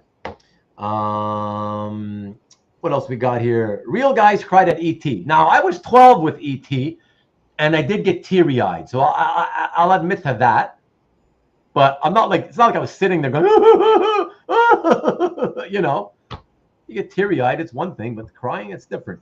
Duke was fine, just in a coma. Okay, there you go. I didn't even cry when Old Yeller died. That tells Scott's age, So that's how old Scott is now. That's funny. First time encountering death. Some people can't cheat death like Captain Kirk. Well, if it was the first time, maybe I'll give it to you. Okay, I'll give you that if it was your first time. Okay, I'll give that. He came out of it. I will admit I cry a lot in movies. Okay, fine. That's okay. I only cry when I get outbid. Way to go, Rick. I love that. I think a lot of us do that. Like Mr. Spock. True, but a snake to the heart looked quite bleak. So G.I. Joe came out after Transformers, and they changed it. So it looks like a bad Chinese subtitle, because instead of him saying she's saying he died, he's in a coma. So they changed the end of that movie because of all the backlash they got from Optimus dying in Transformers. Okay. But they left the part where the snake hit him in the heart, but when Scarlett looks up, she says he's in a coma, but you can tell she was really meaning to say he's dead. So. Okay. Thanks for clearing that up, clarifying very well. Appreciate it. You said it already. Did I? Man, I'm starting. That's moving pretty fast. So. Okay. Well, whatever. Yeah, you can reveal it, I guess, just in case. I won't feel bad. Then you yeah. And it wasn't my fault. Ruben cheered when Bambi's mom got shot, thinking, venison. Yeah. Actually, it's good that you remind me of that one, CJ, because I was very, very young when I saw that one for the first time. And again, I wasn't crying, but I was sad. I remember being sad about that. Yeah, I can admit that. I get emotional with movies. No, I do too. But you said crying, like out and out crying. I find that kind of hard to believe. Like maybe tearing. I cried when Tony died in Endgame. Oh my God, you did? Had to hide my face. Oh my God.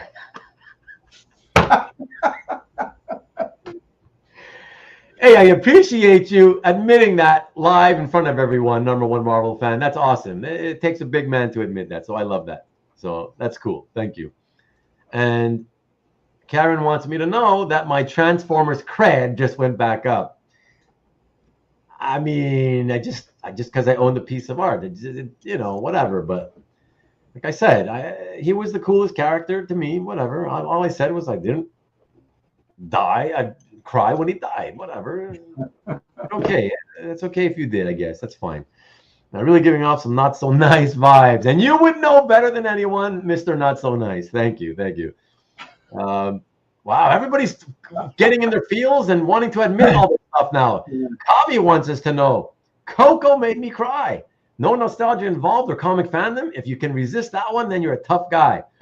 I got to test myself out, though. I might have to see Coco. I had considered it at the time, but then I thought, I don't know. It just didn't seem like it was going to be of interest to me, but maybe I'll check it out now. Who knows? Only teary-eyed during E.T., your heart is made out of ice. But I will admit, though, Alberto, I will admit, I grew up from a generation who was told, you know, be a man, you know, be tough, you don't cry. So maybe that's why. So perhaps that's why on sad moments like that, I tend to tear up and not cry, because maybe I would have cried if I hadn't held it back. I mean, it's so long since those kinds of movies happened. So, including Old Yeller, by the way, I remember that being really super sad. I don't remember what my reaction to it was, though. So there you go. Ruben thought that Old Yeller was a comedy. No, I did not. I watched it as a kid, and it was awesome at the time. I don't know if it holds up, but it was very sad. I just don't remember my actual reaction. I was that young. SGC, a Obama fan? Bama, no, Alabama fan. He's saying Bama is in Alabama. Oh, Obama, of course. I would be definitely sad today if that was the case, since the Texans took them down. So, did Texas? Oh, I was traveling all day, so I was trying to keep quiet with all the college scores. Spoiler. Okay, so Texas took them down, though. Yeah, maybe. Yes. I mean, sorry if you're a Bama fan, though. Like, okay. No, I'm not. So. Okay. No, I'm saying sorry to anybody who is a Bama fan, but. Okay, good. No, I don't want to say anything else. I don't want to hear any more scores, because I'm going to watch some late tonight. I think I'm going to watch some college football here on YouTube. So there's no crying in comics. Exactly. Bambi, one of the big 5 Disney artistic masterpieces. It certainly is. With Snow White being my favorite, which we talked about not that long ago. No shame in that. I'm a Marvel fan. MCU movies are tearjerkers. Really? Okay. I cried when George Lucas changed Star Wars because Han shot first. A lot of people cried when he did that stuff. Oh my gosh. I cried at like 14 watching White Fang, and movies have made me cry ever since. Okay. It's good to see we have people who are in touch with their feelings. That's good. I'm being serious. I like that. So that's good. And able to admit it. So that's good. But notice, Jason, that everybody only started admitting it when one guy admitted it. And then everybody's like, oh, I guess I can feel safe to admit that now, you know. Marcus, you used that joke before. It didn't work the first time. It's not going to work now. I definitely did not make out during Schindler's List. Maybe some heavy petting, but no making out. Okay. Tony made the sacrifice play. Okay. Oh my God, you guys are going nuts here with this. I cry when my card reads insufficient funds when trying to buy art. So Mr. Collector 123 is an art guy as well as a comic guy then. Yeah, I've been trying to lure him into the dark side and get up a couple more pieces. He's a big Miles Morales fan, so there's. Okay. Yeah. Okay, cool. Had some really good hot cocoa and never come close to crying. Ruben made Sophie's choice and he chose to laugh. You used that one as well, not exactly in the same way, but you mentioned Sophie's choice, and no, that's not true. Get up and rub some dirt on it. It's only a nail in your hand. Buck up. Yes, buck up, exactly. Not full crazy cry, but tears came down my face. Okay, it's the moments and how they are done. Depends on how much you love the characters. Okay, fair enough, man. Fair enough. I'm with you there. That's totally cool. I've had my times. Okay, I'll admit one. I'll admit one since you're all sharing. We're all sharing. I'll admit one. Somebody already knows. 1991, I think, 92 or 90. My Girl. Oh yeah. Okay. Yeah. That was not crying though. Let's be honest, not crying, but like tears, and I had to kind of. I was with all my guy friends, right? We were like, I was in my early 20s, so I'm like having to like hide and pretend and like scratch. Yeah. Oh, scratching face. Oh yeah. Oh my God. Before they noticed. Yeah. So yeah. So Dan says he cries all the time during movies, so much that I can't recall which one was most recent. Wow. Look at all these people being honest tonight. I cry a little bit inside every time the Batman comes on or anything with Ben Affleck. Oh, that's bad. I am no Jerry. I got teary eyes at the beginning of the latest Indiana Jones when Indiana Jones theme started playing. Well, that's because your nostalgia started kicking in. That's a little different, Hated bees after that movie. Ruben, the My Girl Crier. There you go. Thank you. That's official now. Thank you, Carlos. Thank you. Not sure what the sunglasses is for. You mean to put them on so nobody sees me crying? Is that what you're referring to? I don't know. When Cachu and Francine are reunited is a great moment. I didn't cry, but I agree with you. Mikhail. I really enjoyed that whole series, I must say, if anybody cares. But yeah, really enjoyed it. When Miss Elizabeth saved Macho Man. I think I would have been much likelier to cry watching the sad documentary on them, just because of how everything happened in real life and whatever. That makes me more sad. I still wouldn't cry, but okay. Let's get back on track, everybody. So the last piece was Transformers, and let's take a look at the next piece. We're going to jump back into the modern era with a series that I remember nothing about, but I do remember enjoying quite so much at the time. Really nice art too. Brightest Day from issue 23, page 12 by Ivan Hayes. Yes, that's how you say it. And actually, Tiago, you can confirm that I'm saying it properly, at least better than any American has ever said it. It's Ivan Hayes, right? Hayes as in like with the H? Right. It sounds like an H. Oh, okay. Yeah. Well, I'm glad you said it because I would have certainly just pronounced it wrong. But yeah, and we'll wait. And hopefully, Thiago is still listening, and hopefully he'll kick in and tell me if I'm the best person he's ever heard pronounce that in the past. There you go. Not an art show anymore. This is the feeling show. We're safe, guys. Let's share. Thanks, man. But yeah, tell us a little bit about this one, man. Yeah, so this was another eBay pickup, and I was just amazed by the amount of detail on this. So I don't really think that, at least I can't see it with my screen, maybe for those that have a bigger screen or can pull it up closer, the amount of sheer detail at the bottom of Swamp Thing's feet with the tentacles surrounding all the people. And hey, it's official. There you go. But all the people, the cars, and everything else that are being eaten up by Swamp Thing as he is taken over by the Black. But yeah, so it was a really cool series. I really dug the David Finch in particular cover art, and the person whose name I will butcher, his interior work on this as well. So story was great as well. So Yeah. Okay. So good. I'm glad to hear that you like both the art and the story as well. yeah. Like I did.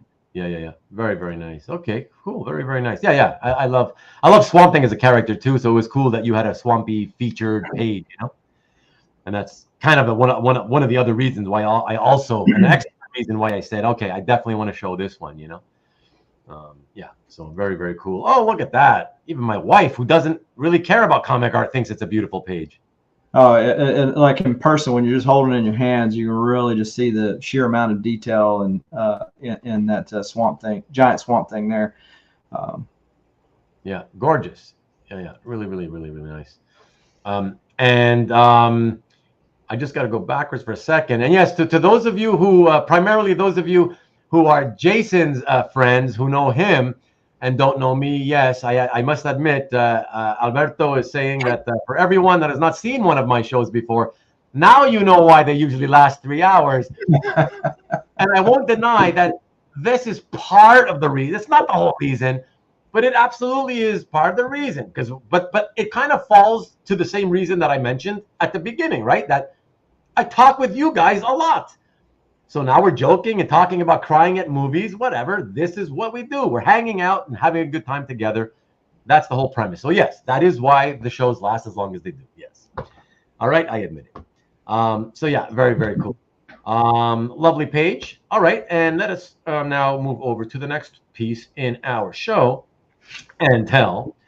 And from that, we go to, let me see here, back into the past to the early 90s, to the Avengers 401, page 22 by very, very early Mike Deodato and Tom Palmer from 1996. Wow. Yeah, so this is the last page of that issue. And so I picked this up off of Heritage. And the reason being, this is part of the Onslaught storyline, which was another big 90s storyline for the X-Men. And here they pull in, of course, the Avengers, because Onslaught was how they rebooted the main Marvel universe, right? So when they went into that little side universe for a little bit, that's when they brought on Jim Lee, brought back Rob Liefeld, and all those folks. You mean like that was like, it was like that pocket universe thing? That's right. Yeah. But wasn't that tied into the whole Age of Apocalypse thing? No. Separate storyline. So Franklin Richards, who has those kind of powers, creates a separate pocket universe, and I think it went for like 3-4 issues, and then they had Heroes Reborn, and then that's when they brought them all back. So that stemmed out of the Onslaught storyline. So I picked this up. Of course, we're wanting a example of. I've got a awesome commission from Mike Deodato, but I didn't have anything from Tom Palmer. This is the last page, and of course, it's got the Southern Belle Rogue herself. You can see Remy over there, and her and Remy were on the oust. Joseph, who was believed at that time to be Magneto, and Rogue were kind of maybe having a slight thing, and of course, the mutants on the team, Scarlet Witch and Quicksilver. Got roped into it because of that as well. So, yeah, that's cool. Good character selection for sure. I mean, you got if you're especially if you're an X-Men fan, since it's an Avengers book, but you got the X-Men there, and Cap, of course. Yeah, Rick says the best kind of tears, Jason. But not sure which comment that was for though. It came in late to that one, so I apologize a couple of minutes ago. Here we go again. I cried when Liefeld gave Cap double breast. Have you ever seen like the explanation of that? Because he basically used a reference Arnold Schwarzenegger, a bodybuilding pose where they bring the arm around and he pushes himself up like that. So if you think about his arm being wrapped around him from behind that shield, it makes more sense, but it's not. So it doesn't. So, That's just one of those things. But okay, first time that Tariq sees Palmer inking over Deodato. Yeah, he was doing it only early on in his career. The first few years he was working. But yeah, nice stuff. And wanted to also catch the comment that Kabi posted that the silver signature kind of pops up there. It's true. It looks good against the black background, you know. So very, very perfectly well placed. Good night, honey. Have a good night. Have a fun time working tomorrow. And Arnold never looked like that. Yeah, that's what I was gonna say. You know. Okay.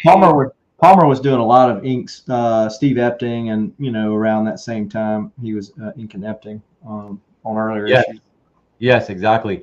And I think we can say this is kind of the era where it was kind of like the end of the era where they used Palmer regularly in comics at Marvel, anyways. And I think after the sort of back half of the '90s, they just wouldn't use him as often anymore. Certainly not as a regular inker, you know. Yeah. Which is a shame because he was always fabulous, you know. Palmer was a mainstay on the Avengers title. Yeah, absolutely. Yeah, Liefeld is here to pump you up.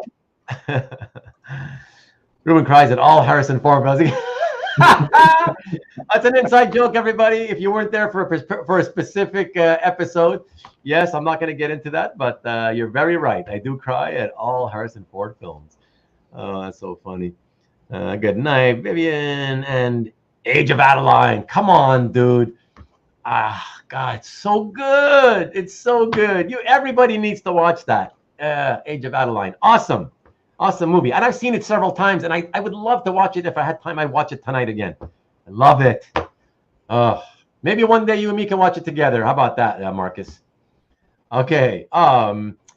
Let us now move over to the next piece in the show and tell. And for that, we are going to show this Iron Fist from the first issue by some guy. I don't know. Has he been working for a while? You familiar with this guy? Mike Porky or Perkin or whatever? Yeah, I don't know. I heard of him. I think I've heard of him. I'm not sure, but yeah. Is he any good? I think he's pretty good. He looks. Yeah, he's a pretty good guy. I need to get a Swamp Thing page from him. But anyway, so I'm an Iron Fist fan and picked this up. Loved the Danny staring down at his fist, and of course you have to read the story to kind of understand the behind that. I've got an awesome Deodato cover for this issue, comics wise, but yeah. So I just loved how his fist was just kind of sizzling there, and just like the look of it. I picked this up. I'm trying to remember where I picked this up at. I'm thinking I picked it off of maybe Anthony's site. Yeah, but I picked it up with a couple of other things at the same time. So. I see. It was a part of a larger deal. Yeah. I picked up several pages and picked this up too while I was at it. Okay. Yeah, very cool. It's funny because I have quite a bit of art from this series, but nothing from #1. Yeah, so that's kind of funny that the one page you had was from #1, from the one issue that I don't have. So that was kind of cool to see, you know. We got some people saying, oh God, here we go. Cries for the Vatos. Yes. I don't know I cry for them, but I love them. I definitely love them. Blood in, blood out, everybody. Awesome movie. Check it out. Free on YouTube. And American Me. That came out the year before. American Me. Yeah. Edward James Olmos. Back when he was kind of hot in that time period. And actually, people in Hollywood wanted to use him. I should do a weekly show where it's just me watching Age of Adeline with comments like the old Mystery Science Theater 3K show. So you guys watch me as I watch Age of Adeline, you mean? Wow. So Rick Welch mentioned something about Beaker having a funny parody. If anybody's never seen the Bohemian Rhapsody done by the Muppets, it's hilarious. So. Oh, yeah, the Muppets. Yeah. Yeah. Man, when did that one come out? Oh my God, that's so long ago. But yeah, that was good stuff. Oops, sorry. First one here. Sole heir to the Perkins Diner fortune. Or a comic artist. Hard to remember. Yes. Very nice.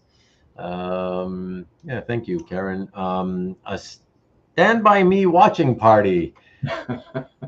I don't know. When we did that last show of that about movies, it was kind of it was suggested by some of you that maybe we should try it again, but like live watch a movie together. But I just I'm not convinced it would work because people want to be commenting throughout the movie. So how can you really concentrate on what's happening in the movie when you keep trying to make comments about everything people say, all the characters and the scenes and whatever? I don't know.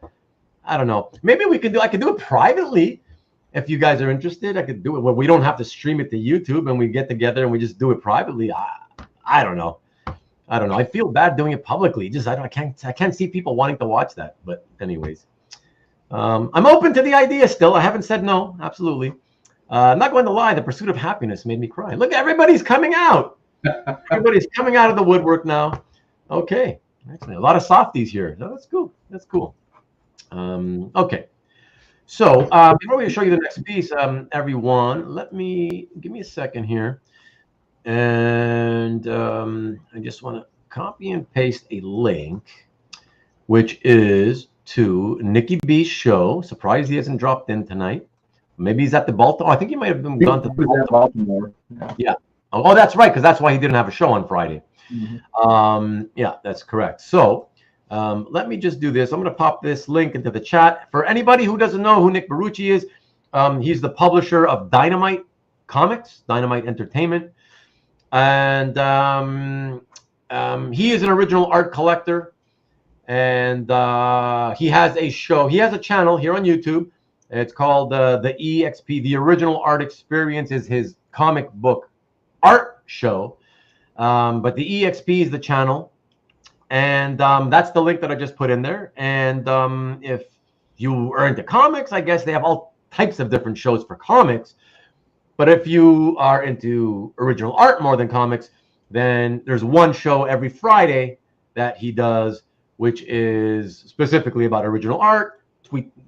He talks about original art and sells original art. So it's like a combination sales show / talk show. Really a lot of fun. And here it is. This is Nicky B himself right here. And yeah, so with Amy hiding behind the graphic on the right-hand side. Every Friday at 7 p.m. Eastern, 4 o'clock Pacific. So check that out if you have a chance with the link that I just provided. So thank you for allowing me to do that. And I'm sorry, Jason, sorry, did I cut you off and were you about to say something? No, I was just going to mention Alberto's comment about Nicky B and his mom. Oh, well, where is that? Let me see. Hold on. He didn't get a chance to go to Baltimore. His mother had a fall. Oh, no, and he canceled the plans, at least for Friday, Saturday. Oh, okay. Okay, well, that sounds like she's okay, I'm hoping. So, but yes, sending good vibes to her. Wow. Yeah, absolutely. Yeah, I mean, when you get to certain ages, you start falling. It's such a common thing, right? You just start falling for no reason. It's like, and it's so easy to get hurt when you're older. So yeah, I hope you're doing well, Mama Barucci. Yeah, the EXP, exactly, or otherwise known as Nicky's Nut House. Exactly. There you go. Perfect. Excellent. So. On to the next piece, everybody. For this, we will go back to the mid-90s. Mutant Mania. A lot of Mutant Mania people who love the mid-90s era. I'm not one of them because I kind of quit collecting in 93. So I never read that stuff. But this piece, I like the characters anyways. All right, hold on. I'm not even sure if I got the right piece. Well, let me see. Yes, this is the piece. Yes, it is. With it's that Sabretooth one-shot. Page 20 by early Gary Frank. Yeah. Not supremely early, but yeah, definitely early career with Marc McKenna inks from the mid-90s. Yeah, tell us a little bit about this one, Jason. So I picked this one up off of Heritage. I actually had to lean in pretty hard on this one. I have since then gotten a separate piece from this same story. There's actually two inkers on this, and Gary, doing the pencils. But anyway. This is a great shot pun intended, with Cyclops hitting Sabretooth right there in the chest as he's beating Beast all around. And, you know, again, another great story with this. Of course, the chromium cover that surrounded this, and a lot of stuff, a lot of like loose tie-ins and tying up storylines at the end of this. So, you know, Sabretooth had been, after Age of Apocalypse, supposedly mindless from Wolverine stabbing him right before in the head with the claw. Sabretooth has been faking. He breaks out. He's breaking loose. Well, the original X Factor team goes after him. So Sabretooth claws Archangel's wing, which ends up leading him back to be an angel. His feathers returning, which is another separate storyline, and it also leads into Sabretooth getting the glove on his claws and on his mouth and being part of the X Factor team. So it also, the storyline is basically they're trying to bring him back because they're trying to rehabilitate him. Hey, look, you're just like Wolverine. You've had some bad knocks in life, but you can be better. And so basically it's asking the question, are there some people that are just unredeemable? Because in comics, especially today, everybody is an anti-hero. Like, there's no definitive, like, black or white. It's all this gray throughout the whole thing. Well, it depends on the way you view it. You know, sometimes people are just really evil. Yeah. And so that's what Sabretooth was in this. And basically he tells him this, I like the way I am. And so he ends up dying, they thought, obviously, at the end of the issue. But the government takes him and makes him part of the X Factor deal. Okay. Well, it's a great page. I really liked it, and that's why I wanted to show it. But I do want to say, just because Dan, I believe this is the first time Dan popped in. So Dan, I know you're saying Cyclops is the worst, but I also want you to know, and just follow me here, okay, as I pop these other comments on the screen. I want you to know that this comment, this comment, and especially this comment by Marcus, are actually they're actually all sarcastic comments. They do not like Cyclops any more than you do. So yeah, it's a you know, if you knew these guys, that you would know that, and so they're actually on your side. So there you go. I thought you should know that apparently Cyclops is the worst. So surprise. There you go. There you go. Kavi gets it. There you go. I bet Beast is crying. Well, there's been a lot of crying tonight, so yeah, you're probably right, Mike. Just it didn't die. Just couldn't grow chest hair for a month. Yeah. Well, he has the healing factor too, anyway. So I think he would have grown it pretty quick, right? Sure. Yeah. And Dan says, I know, I just don't bother with sarcasm. Oh, okay. I'm logged into the wrong account. This is bootlegging. See, now we finally know who bootlegging is a habit is. Wow. His burner account. Yeah. There you go. Okay. Thanks, Dan. So funny. Okay. Excellent. Let's get off of the mutants and show the next piece in tonight's show and tell, which is super hot back in the day. I don't know how this stuff goes now, but supremely hot back in the day. Everybody was going nuts for this stuff. 1992, I believe. Exo Man of War #2, the first page splash by Salvaluto and Tom Ryder. Yeah, so this was a recent pickup off of Heritage. And so you remember I mentioned about Heritage having an app. So I kind of leaned heavy in this one and was able to pick this up. Anything that there's been several coming to market as of late, but this picking up anything like pre-Unity and stuff can be kind of expensive at times. And so I was able to get the first page splash on this one. And that this page is actually kind of frail. It's not the best kept page ever made. So, well, I mean, yeah, I mean, you the first thing I noticed, which believe it or not, I think most people would have thought, oh, okay, you know, it looks like glue staining underneath the original art paste over in the middle of the robot, right? But my eye actually, believe it or not, the first thing I went to was I caught the piece missing at the top, and then I looked down, you know. But tell me, because judging by the look of how it's torn, it makes me feel like that was actually not done on a standard bristle board. It looks more like a vellum type paper. No, it's Bristol board. It is bristle. Wow. Okay, interesting. But yeah, I'm assuming it is. I couldn't tell, but I'm assuming that the robot is original art cut out from another page and pasted onto this one, right? Yes. Not just a photocopy from another page. No, it's original art. Yeah. Original art. Yeah. Okay. So we just call that a paste over. So yeah, no, that's fine. It's just what are you gonna do? The sometimes the glue shows through over time through the paste overs, and sometimes they don't. This one it showed through, sadly, but and a lot of those early Valiant pages I've noticed especially do that. But yeah, so this Exo actually, when I was reading Valiant back in the day, so I was more of a Bloodshot Rye fan. When I got back into comics and read Robert Venditti's run on Exo Manowar, which goes for 50 issues. And so he could really teach a class in character development. So, you know, the main guy goes from like just this basically, and this is what they used to call Exo, was basically Conan in a can, right? Conan in an Iron Man suit, because he was this, warrior. So basically, he goes from that to a king, and so like his character progression is like a master class. So if you never read it, you know, it's you can pick it up pretty easily nowadays. So having said that, I went back to like the older Exo stuff and have gotten affinity for it as well. But I also like dated pieces. I bought a piece not too long ago that had a phone booth in the back.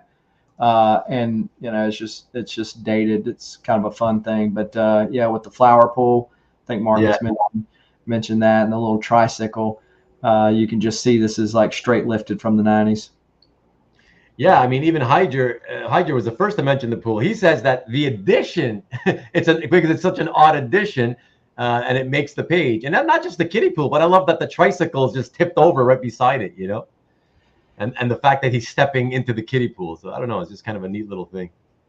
It makes it kind of fun, you know? Sure. And you notice the antenna in the back. Of course, you know, any young folks wouldn't know what an antenna is, you know. But, you know, for us old folks, you remember having to go, especially those who lived out in the country, you had to turn the antenna to get a good signal. So. Yeah, exactly. So Marcus is wondering, is the paste over itself perhaps made out of vellum? I don't think so. Vellum's like a kind of a thinner paper, right? Yeah. Yeah, no, this it feels like a thicker paper, but I might be wrong. Yeah. The push mower's another good deal. That's what's in Exo's hand. Yeah. The cord cutters know what the antennas are. Battle like your kids live here. Nice. Yeah. Or a push mower. Oh. Yeah, notice it's one of those little push mowers in Exo's hand there that he's fighting with. Yeah. That's so funny. Okay, cool. And that's cool. Yeah, you know, I remember how crazy hot all the books from Valiant were back at this time, you know. Oh yeah, you know, so Wizard, of course, was a big thing in the 90s, especially. And so when I was, you know, collecting back then, of course, Wizard told me what I needed to be getting. Right. And a lot of these Valiant books, they were just like untouchable with me and my little, you know, budget that I had. So when I got back into collecting, I went back and got some of these books back, and I'm like, man, these things are like super cheap. You know, a lot cheaper now than what they were back then. Exactly. There's some rare exceptions like Harbinger 1 or. There's always going to be a few. Yeah. There's always a few, but for the most part, much cheaper for sure. Okay. With that, top 10. Oh yeah, you mean like top 10 in the Wizard? Oh yeah. Top 10, and definitely Valiant between that and an Image. I mean, they dominated the top 10 during this time. So Yeah, for sure. Okay, from there we jump back to Marvel, everybody. I believe we're jumping back to Marvel. yeah, and so obviously this back and forth is just shows what my art preferences are. They're all over the board. They're all over all the over spectrum. the map. Yeah. So You got a sometimes. variety. Yeah, so sometimes I wish that I was a little more focused, like say Alberto and his Captain America, or Dave and his Hulk, or people like that. But I just find that in order, the art collecting's for me, right? So it's like whatever brings me joy. So normally it's surrounded by the experience of meeting the artist and getting a commission done, or the story surrounding the art. So because again, I still read comics, but yeah. Excellent. Right. So I believe the next page is like within the first year and a half of my reading and collecting, from Incredible Hulk, my favorite Hulk artist. Yes, Salvi Sama from issue 290. Yeah, so this was my first issue was 272.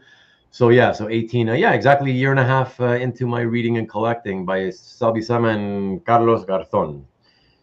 Yeah, so this is there's a lot of action going on this page and in this issue.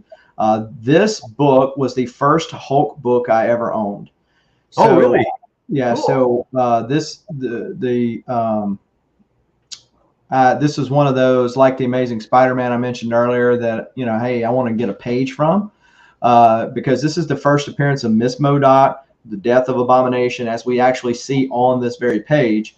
But so I was surprised when I tuned into a Dueling Dealers and Berkey had this up.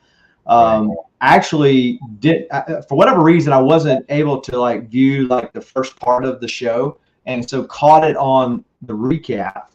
And it just so happened it had not been sold yet, and so I was able to make a deal where he could try to beat Anthony, and I was able to score this.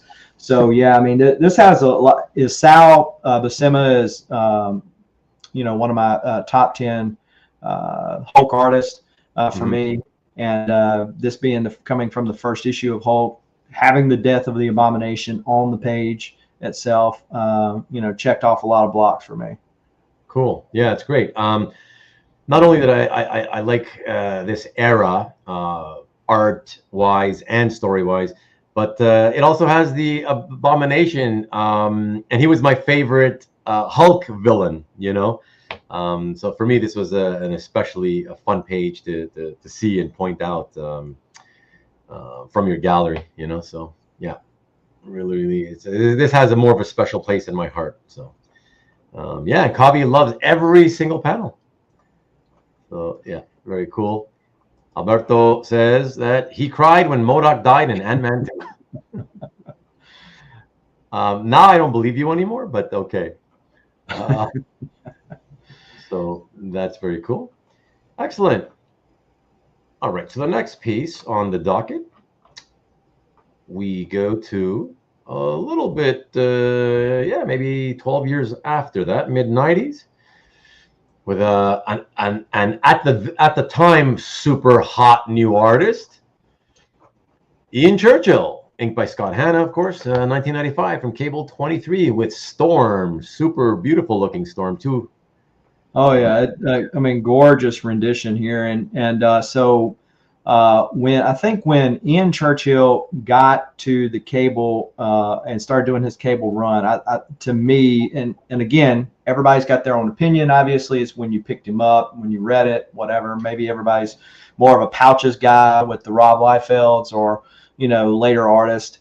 But Ian Churchill draws the definitive Cable for me. So, and love this run. I've been able to get some from his website directly, and also from some other people on CAF. And this piece right here, I had reached out to a seller on a collector on CAF, and had said, hey, look, if you ever go to get rid of any of the Ian Churchill Cable pieces, let me know. And so he did. He said, "Hey, I've got these. I'm fixing to let go. Just wanted to show them to you first." And so I picked this one up. So yeah, it's definitely a cool conversation that he and Storm are having right here, and Storm's done beautifully as well. Yeah, Mikhail wants to point out how beautiful Cable in the first panel, how beautiful his glutes look. So he just wants us all to know that, very nice rendered glutes. So nicely rendered, absolutely. Very well done, Mikhail. Thanks for pointing it out. And romance novel silhouette panel. Yes. It looks pretty much like that, actually. So that pose, says Kavi. Yeah, it's a really cool, really cool page. I really liked it. I figured, I had to choose this one. Mr. Collector 123. This is the issue where Cable finds out his wife is still alive. It is the last page of the book. Yeah. Okay, cool. Cable's too sexy for his abs. And Tariq says that Churchill was a force in the 90s. Yeah, absolutely. Yeah, big time. So yeah, very nice. Out of curiosity, Jason, by any chance, and I don't think the answer is going to be yes, but by any chance, was the guy you got it from, was that what his name's Simon? No. Okay. So Simon, I've seen him on your channel before, and I've seen. Yeah. I know he's a big in Churchill Cable guy. Yeah. And matter of fact, I've got some other pages that I got directly from me in Churchill. Yeah. And as soon as I posted them on there, they're from issues that he's trying. He would like. Oh, those are those issues. Oh, so okay. So you're the one who's actually busting his chops, and now he wants you to get them from you, kind of thing. Yeah. So he's like, dude, these are. I said I got them from Ian's page. I mean, I don't know what to tell you, but the pages where he's fighting Nate Gray, which are some beautifully rendered pages. Scott Hanna's inks are just glorious on them. So, and Scott Hanna, I believe, inked that page too. So. There. So yeah. Cool. All right. Well, Simon has enough good stuff already, so don't feel guilty. That's all I'm going to say. Sorry, Simon, if you ever watch this. Okay, cool. From there, we're going to jump back to DC, everyone, with a classic artist with a more contemporary piece.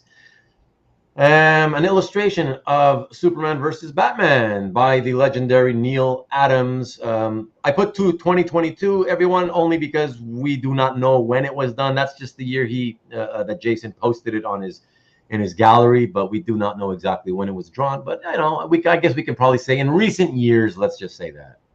So yeah, Neil was one of the Batman is one of the runs that I collect. So I have like Batman. Like 140 to current, and then I have like issue 5, issue 8, and all that kind of stuff. Yeah, cool. Also have issue 14. So for those of you nerds out there, what movie said that is a really rare book? But anyway, going back to Neil Adams. So Neil did some definitive Batman work, obviously. And I didn't buy this till after he passed, and what happens to artists' work when they pass a lot of times. But they were doing a show on Comic Art Live, and this came up, and it was on their website, and I had seen it, and they were, look at that, #1 Marvel fan, you win the Cupid doll. That is correct. Batman #14 is the book that Corey Haim said was super rare. I do own a copy of it, and there are more than I think 6 in existence, which is what he said in the movie. But anyways, it is a very serious book, though. Hey, James, what's going on? What's up, James? So yeah, they had this, and it was several $1,000s more on their website than what they were offering it that night. So when you have, I don't know if they looked at the price tag wrong or they were just tired of looking at it, what the story on it was. But if you can get a piece of art, like if Neil's on, your checklist or to get list, and you want his DC definitive drawn characters, you got Batman, Superman. Well, what's better than that? Having them both on the same one. Yeah. And this is really reminiscent of, there's a World's Finest issue. If you look at the covers, Batman has kryptonite gloves, and he fights him in there. And Neil did the interiors of that book. And so it's very reminiscent of that. According to his children, he actually was sitting there at the con floor and he drew this out. So I mean, he rendered them all out. But yeah, when you mentioned it about being more recent, mentioned about it being more recent, I think that I want to reach back out to them and ask them if they remember when this was actually done. Around about the time. Right. I wouldn't remember exactly. Right. Yeah, but very cool piece, and you got a piece by the two out of the top 3 DC characters of all time, by one of the biggest legends of all time. So it's a cool way to do it, Yeah, and it's right up here on my wall. So yeah, and a cool way to do it in an affordable way, That's right. Yeah, because I mean, as far as getting there would be no way that I would be willing to touch a piece of published Neil Adams art that had both Batman and Superman on. Yeah, I mean, that would be so much money. Like, at least if it was, like, let's say, vintage. I mean, because I do believe, didn't he do some kind of a mini series over the last several years that did have Superman? Yeah, he did a Batman series, and then he also did an X-Men series, but and it's not his best work, to be honest. But yeah, I know. That's why I'm saying it's kind of like one of those things that you take the good with the bad, if depending on your budget, right? If you don't want to do one of these illustration type things, if it has to be published in a comic book, right? But you can't afford the best stuff. The only way to do it is to kind of take the stuff that isn't quite as nice because it's the later stuff.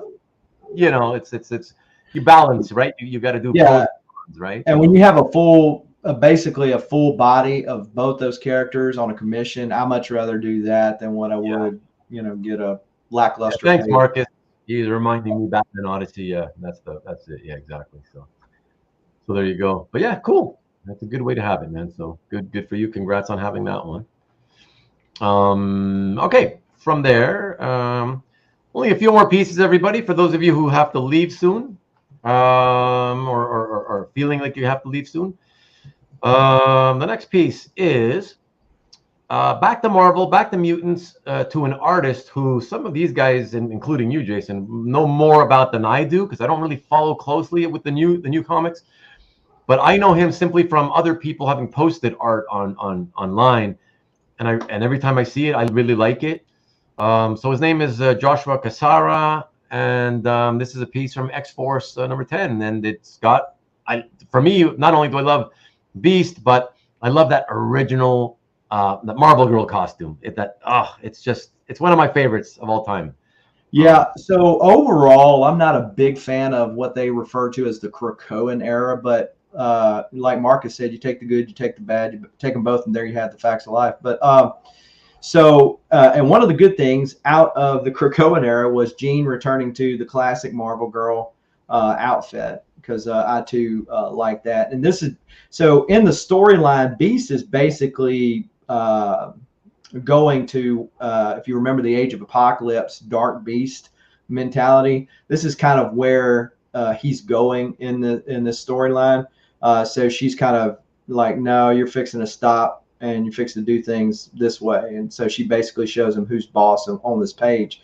I picked this up, I think last year. Yeah, I think that's right. Last year from Josh at his table at Dallas Fan Expo. He is one of these kind of rising stars that you can still get his art fairly affordable.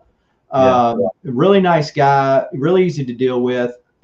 Actually, one of the art that you use for the backdrop on the thumbnail is one of my favorite pages that he done with Magic cutting the Sentinel down to size. But he is a really nice guy. Funny thing, he was doing these drawings on his Instagram page. And so I go into the Instagram deal and I'm like, hey, is this thing spoken for yet? And he says, well, it is if Jason D'Ambrosia has been buying up all the stuff. And so I said, that Jason has enough X-Men art already. This Jason wants some. So, so Jason was in the chat. And he Oh, that's funny. he said that's not true. But anyway, so anyway, I'm thinking that Jason was able to pick that up. But yeah, so this was a really fun page. I got him at the same time I did that. This sketch cover of Rogue and Gambit that's just out of sight on my camera. Let me show you. Pull this off the wall here. But I got him to do this one at that same time at that con. Oh, give me a second. Give me a second. There we go. So yeah. Okay, cool. He did this, Rogue and Gambit pencil for me at the con the same time he did the other one. He kept making me wait, but as little as he charged for 2 figures like that, again, fairly still reasonable. Hopefully, as a collector, I hope he stays that way. For him as a person, I hope his art continues to go up. But you know, that's always, I think, where everybody's at. But Bootlegging is asking, were those the Cat's Eye and Phoenix drawings Josh did live? yes, it's the Phoenix one, yeah. Okay. Number 1 Marvel fan, I need to hunt down a few pages from Kasara. Yeah. So you can reach out to him through email. I will say the only bad thing is he can't just tell me, okay, I have these pages available to you. No. And so what do you? He's gonna say, what do you want? Then I'll tell you if I have them. Right. And I'm like, dude, I hate that. I don't know. I mean, because he's graduated from the X-Force title, which is what this was from, to the X-Men main title. Yeah. So, you know, obviously he's going to go up from there because that's kind of a covet. But anyway, so yeah. So I mean, and he did a cover for Hulk, which we'll see 2 pages from that issue later. But he did a variant cover for that Hulk. I almost picked up for that same issue. But yeah, really nice guy. You know, it's sometimes like Neil Adams. Not to say anything about a dead guy, but he can be kind of a. Oh yeah. So. It's fun when you meet like these creators, like, you know, Josh is still relatively new, but like some of these older creators that you like, man, I love your art from back in the day. And they're genuinely nice guys, right? Yeah. They're not so soured from the industry that they just like those newer guys they haven't had time to become jaded yet, you know. Well, I hope they don't get to be that way, you know. Yeah. I mean, because you talk to some of these artists like Miko Suyayan and some of these other guys, man, they're just like so appreciative of all that you do, and these guys are already getting big money for their art, you know. Oh, he caught that too when I muted myself to tell my son to quit making noise. Yeah. He's on top of you, Thiago.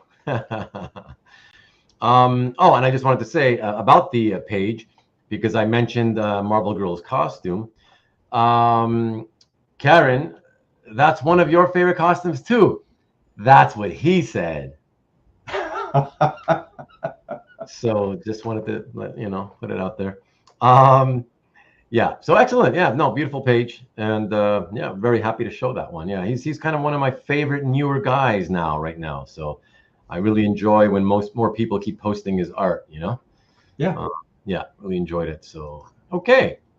So from there, we go and stick with not only do we stick with the very contemporary era, we're talking supremely contemporary. Check this out, everyone. And I have to say, another artist whose work has been impressing me over the last year or two. And I, again, am exposed to it basically by collectors posting it online. Check this out, everyone. By Nick Klein from The Incredible Hulk #2 from this year. Check this out. Check this out. Dance, monkeys, dance. Yeah. So very, very cool. But yeah, wow. Tell us a little bit about why you love this one, Jason. So if you think back about the Lou Ferrigno days of Hulk, anytime Bill Bixby's eyes turned green, you knew the crap was about to hit the fan, right? Yeah. And that was like the signs, like, it's fixed to happen. It's fixed to be on like Donkey Kong, right? Yeah. And so he was going to transform into the Hulk, and some people fixed to get thrown, some stuff's going to get broke, et cetera, et cetera. And so if you can't have a Hulk transformation page, which we talked about, I like earlier, the next best thing is having the it's fixing to be transformation page. And so this scene, Bruce Banner's obviously stabbed in the chest, but and I normally like the lack of color, but sometimes the color is telling the part of the story too. So if you noticed on the color part how his blood is turning green at the end of it, and then how his eyes are actually green. And so the next page is obviously a transformation page, and there's some people that got a lot faster internet than me, because when Felix dropped the first issue, no joke, I mean, faster than I could put something in the cart, it was done sold. And in this one, I think he was on the road or something like that, but I was still able to snag this one, double page, or this DPS here, and showing out the scene. So again, I couldn't get the transformation page because I was willing to spend the coin that the next page cost, but somebody was able to stack it up quite quicker than I. Quickly, yeah. Well, you still you're still able to snatch some really great piece, right? So. Oh yeah. And Nick's, I noticed his work first on Thor. And so he did a great run on that Thor issue, which I had not been reading Thor for quite some time, and so I was enamored with his art. And Kate's is okay sometimes on his writing, but yeah. So this is returning for those not reading the current run of Incredible Hulk. It's more a return of the Immortal Hulk, like the Al Ewing run on Immortal Hulk, which has got a lot of horror vibes to it. So Patrick Kennedy Johnson, which did the Action Comics run for Superman for a while. That everybody that has read it tells me it was really great. Yeah. So I think he really does some study on the character and stuff. And there were several pages that Nick actually painted in, I think it's this issue, or it might be the first issue. But anyway, I just read the third issue, so I figure Felix will be having another art drop here pretty soon. And there are a ton of pages I would love to have out of the third issue, but we'll see what's in the cards. Yeah. And yes, Tariq, I agree with you. Bill Bixby, the best banner ever. Absolutely. Right? Oh, right? Yeah. Love it. Excellent. Yeah, nice. Very, very, very nice piece. So congrats on getting that. All right, everyone, just so you know, for those of you who needing to leave soon, 3 pieces left, okay? So this is the third to last one right here. Silver Surfer from the early part of the Ron Lim era, 1989. Yeah, so pick this up off of Comic Link. And for those familiar with that cover, that long panel on the left is actually basically the same pose that he holds on the front cover. And all that right there is original art. You see there's a little stat right there, that little spaceship. But yeah, so Ron Lim just draws the definitive Silver Surfer for me. Yeah. I actually like his Thanos better than I do Jim Starlin's. I hope that's not sacrilege to anybody in the chat, but just my personal opinion. This is the last page. And basically in this arc, the Super Scroll had basically taken more of a hero's approach, kind of as a misunderstood kind of a guy who's, really just looking out for his people. And him and Silver Surfer had kind of befriended each other. And he was supposedly killed. He comes back. He comes back in an Incredible Hulk issue. That Incredible Hulk fights Del Keown illustrated that one. I would love to get a page from that with Hulk in it. Yeah, that was a phenomenal issue. Del Keown. I mean, that's when he comes back, or it's revealed that he's still alive. And Del Keown is one of the top illustrators for Hulk for me as well. And I have snoozed too long on a page or not been willing to go the distance on another. But hey, maybe it will one day be mine.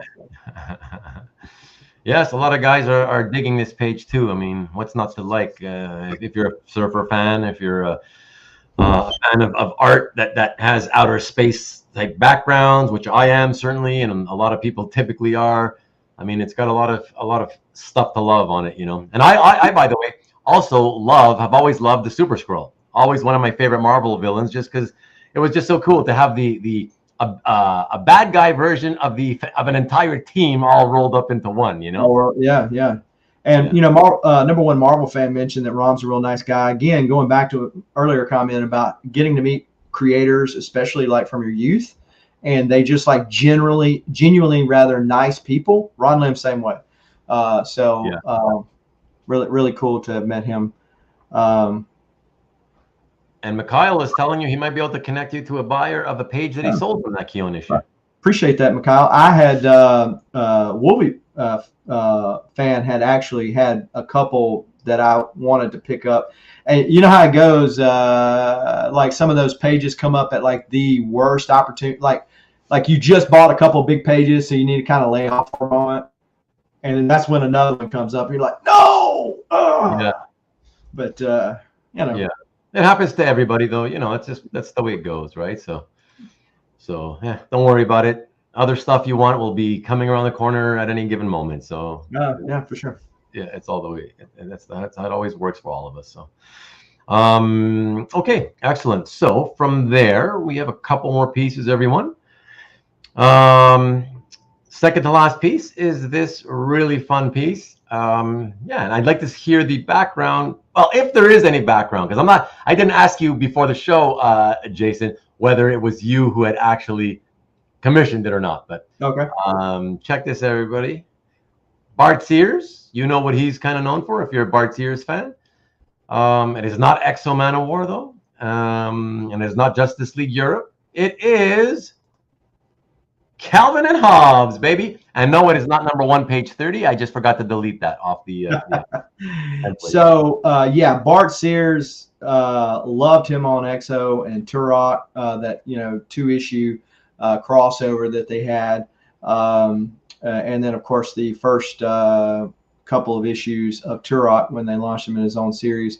He put this on his IG page. And I've shared several messages back and forth with him talking about different, because I picked up some Exo stuff from him, some pencils and prelims and such. Yeah.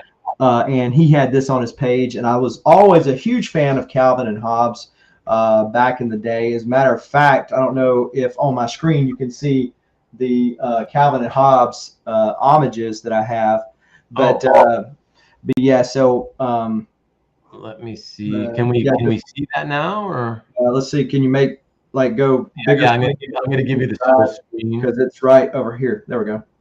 Oh right. Oh yeah. The Hulk 340 homage. Yeah, and then the Hulk 181 is right up here. Above it? Okay. Yeah. So those are in your gallery, both of them, I believe, right? Yeah. Yeah, both of them are in my gallery. So yeah. Again, I had seen the link, everybody, is below as usual. His link to his gallery and also to his YouTube channel. So please check that out.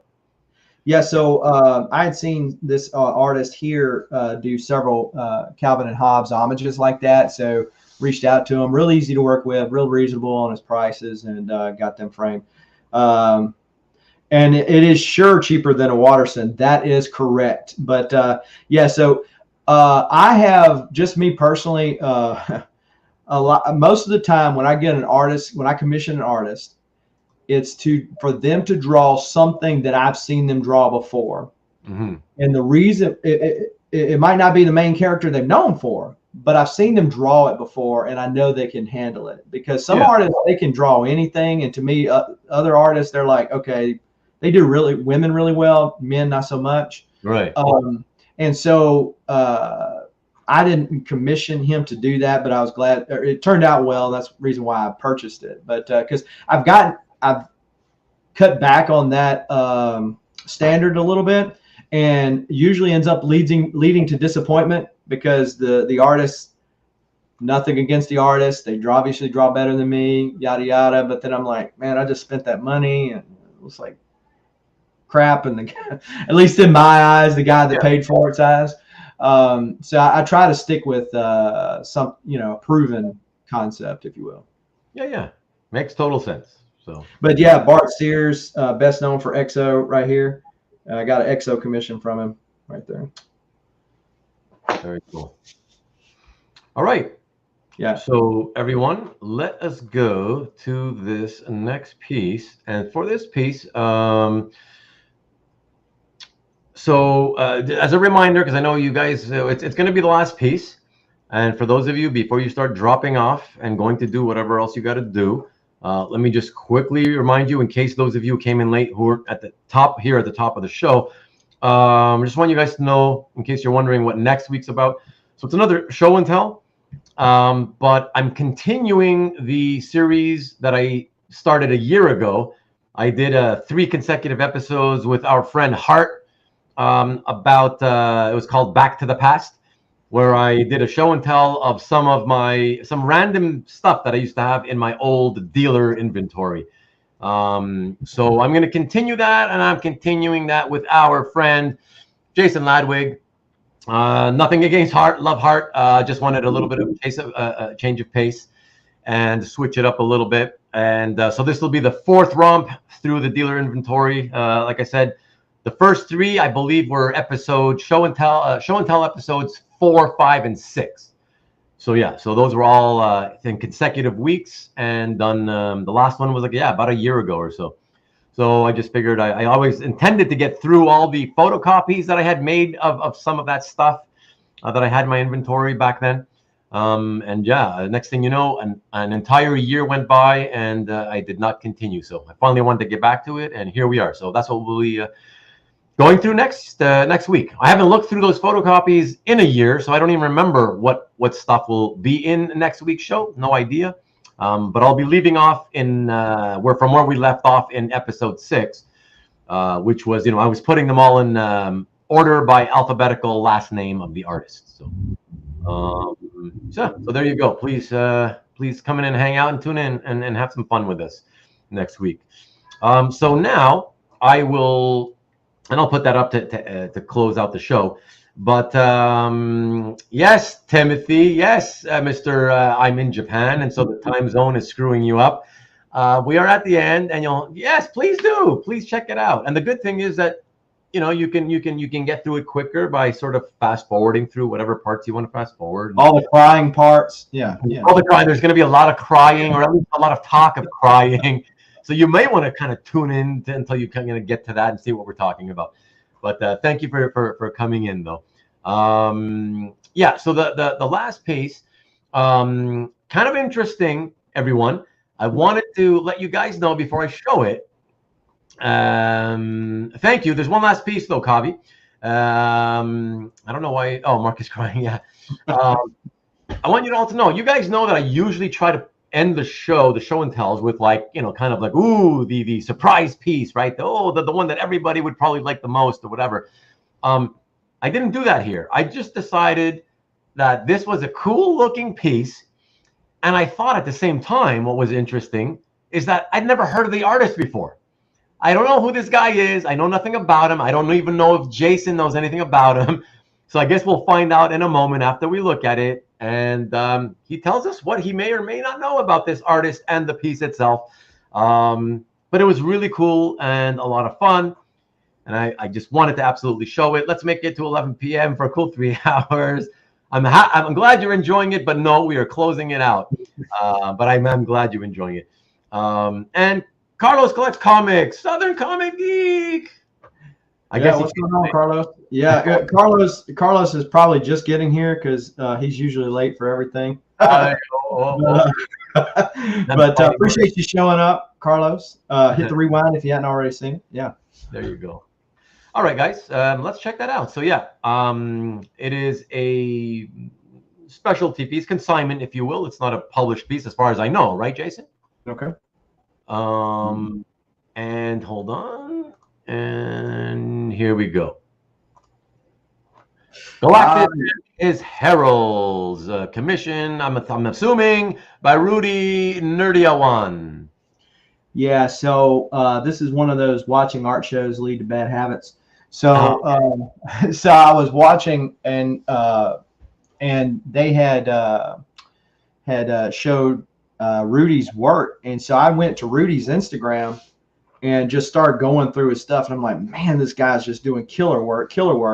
And the one that he showed was Galactus and Silver Surfer by himself. Okay. So I said, it is, it's not a print. No, it's paint. But yeah, so I said, well, what if I got Galactus's main heralds all together? So he drew it out in pencil before he painted it and sent the DM to me with the picture, but he had left off the top herald up there. Anyway, so he added him in and of course painted up, and it's actually on my wall. So yeah, this is probably one of the first commissions that I got of that size. The first commission that I got that I paid that much for, whereas I was kind of reserving that kind of coin for a actual published piece. Okay. But yeah, so actually with this one, I mean, it wasn't bad considering the amount of work that he did on it, right? But it wasn't inexpensive. And so I actually have it right here. Yeah, so. Wow. Really cool. Yeah, so you got all of Galactus's main. I figured when I said something about the main heralds that Marcus would come back and say, "Where's Aunt May?" There was a what if comic with Aunt May as the herald of Galactus. Yeah. I'm surprised he hasn't. Yeah, exactly. That's fantastic. Yeah, and so I'm sure there's probably not a lot of good printed pages with all of them on there like that, and they're probably way more expensive. I think number one Marvel fan actually asked me about the Galactus. I did not spend the coin on the Galactus piece, but I do have the Toy Biz Galactus. So he is large enough and big enough to take on and control all the various heralds of his. Thanks, Jason. Have a great week yourself, and I will see you here next week to do the show with me. Awesome. I can't wait, man. Have a great week. We'll talk soon.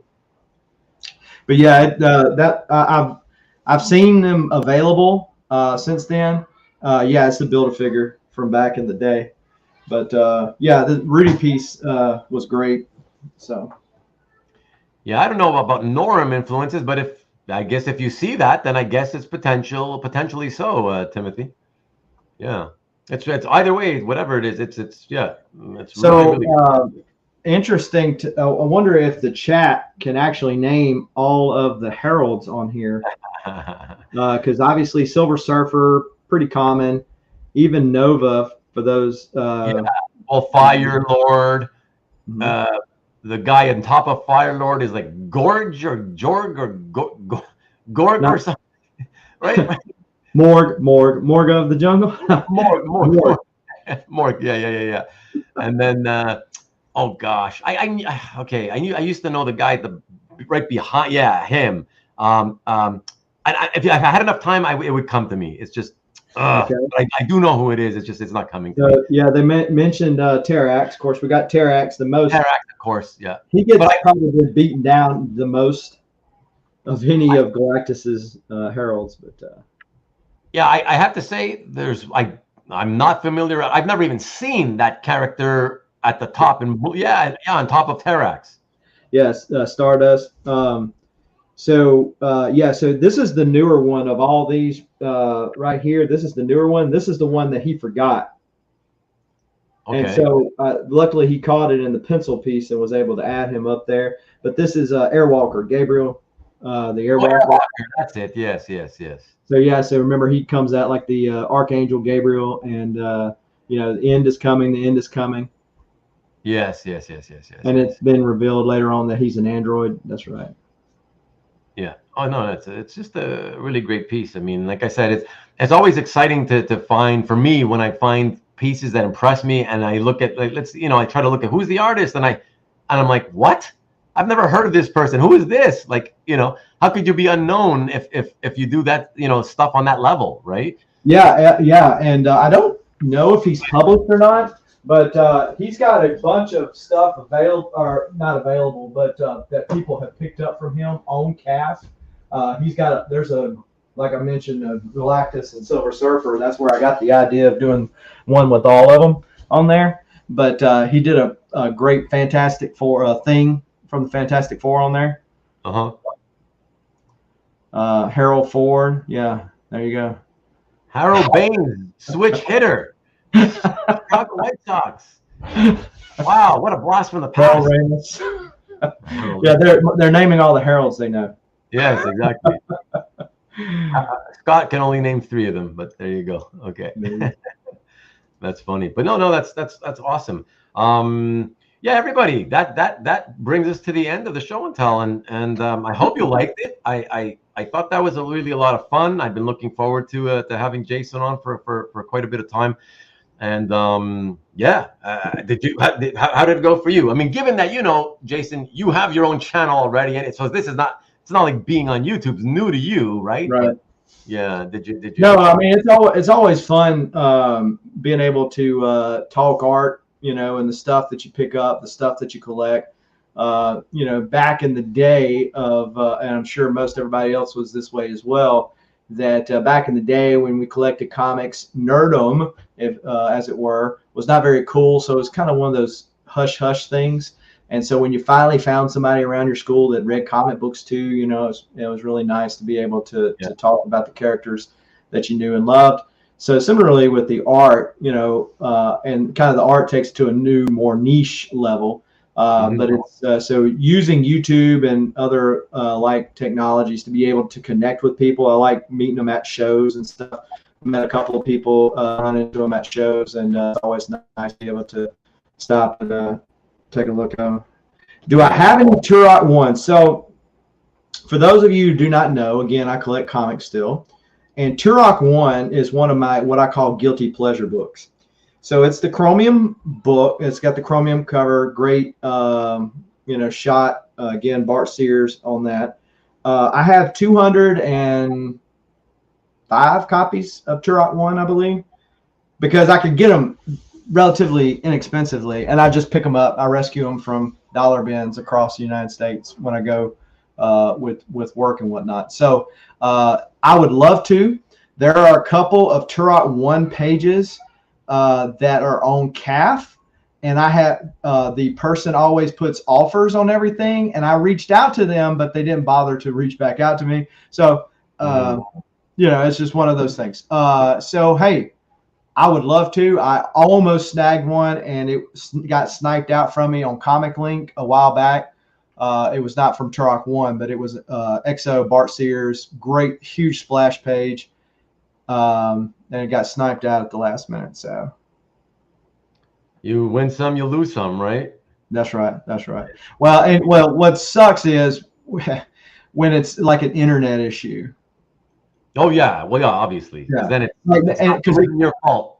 Yeah, and you know, I guess you could say, well, Jason, if you had just bid what you were just max willing to bid, let the chips fall where they may. But yeah, exactly. it just went for the next bid above mine, so it wasn't like it went astronomical. Like if it ended up going for double what I was willing to pay for it, like a couple of X-Men pages that were really nice on Comic Link last week went for, I could go, hey, I wasn't going to go that far anyway. Good for the next person. But when they go for like $100 more than what, you know, it always sucks. No, obviously.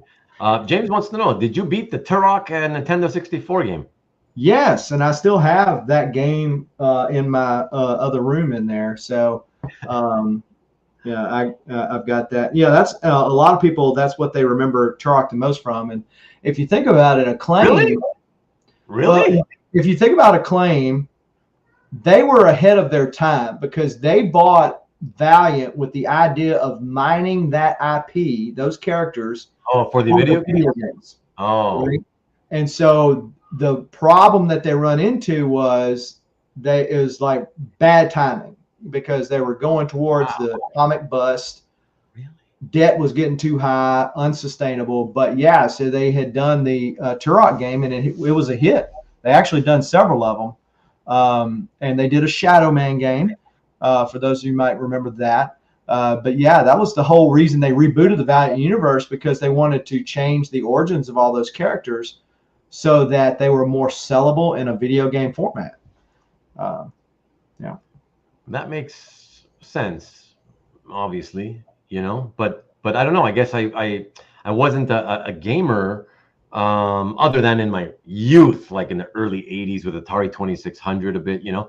But yeah, so to me, it's kind of like, wow, like people. But again, I'm still that guy who gets surprised every time I hear somebody new come out and say, "Oh yeah, my introduction to the X-Men was the that 1994 cartoon on." I'm like, really? You were introduced to the cartoon before comics? Like, wow, you know, because that wasn't my experience. So of course, for me, it seems weird, but more and more people keep telling me that. It's like, wow, that is so cool. Well, you know, yeah, the X-Men, that cartoon was probably not my introduction to the X-Men, but it was definitely what endeared me to the X-Men, right?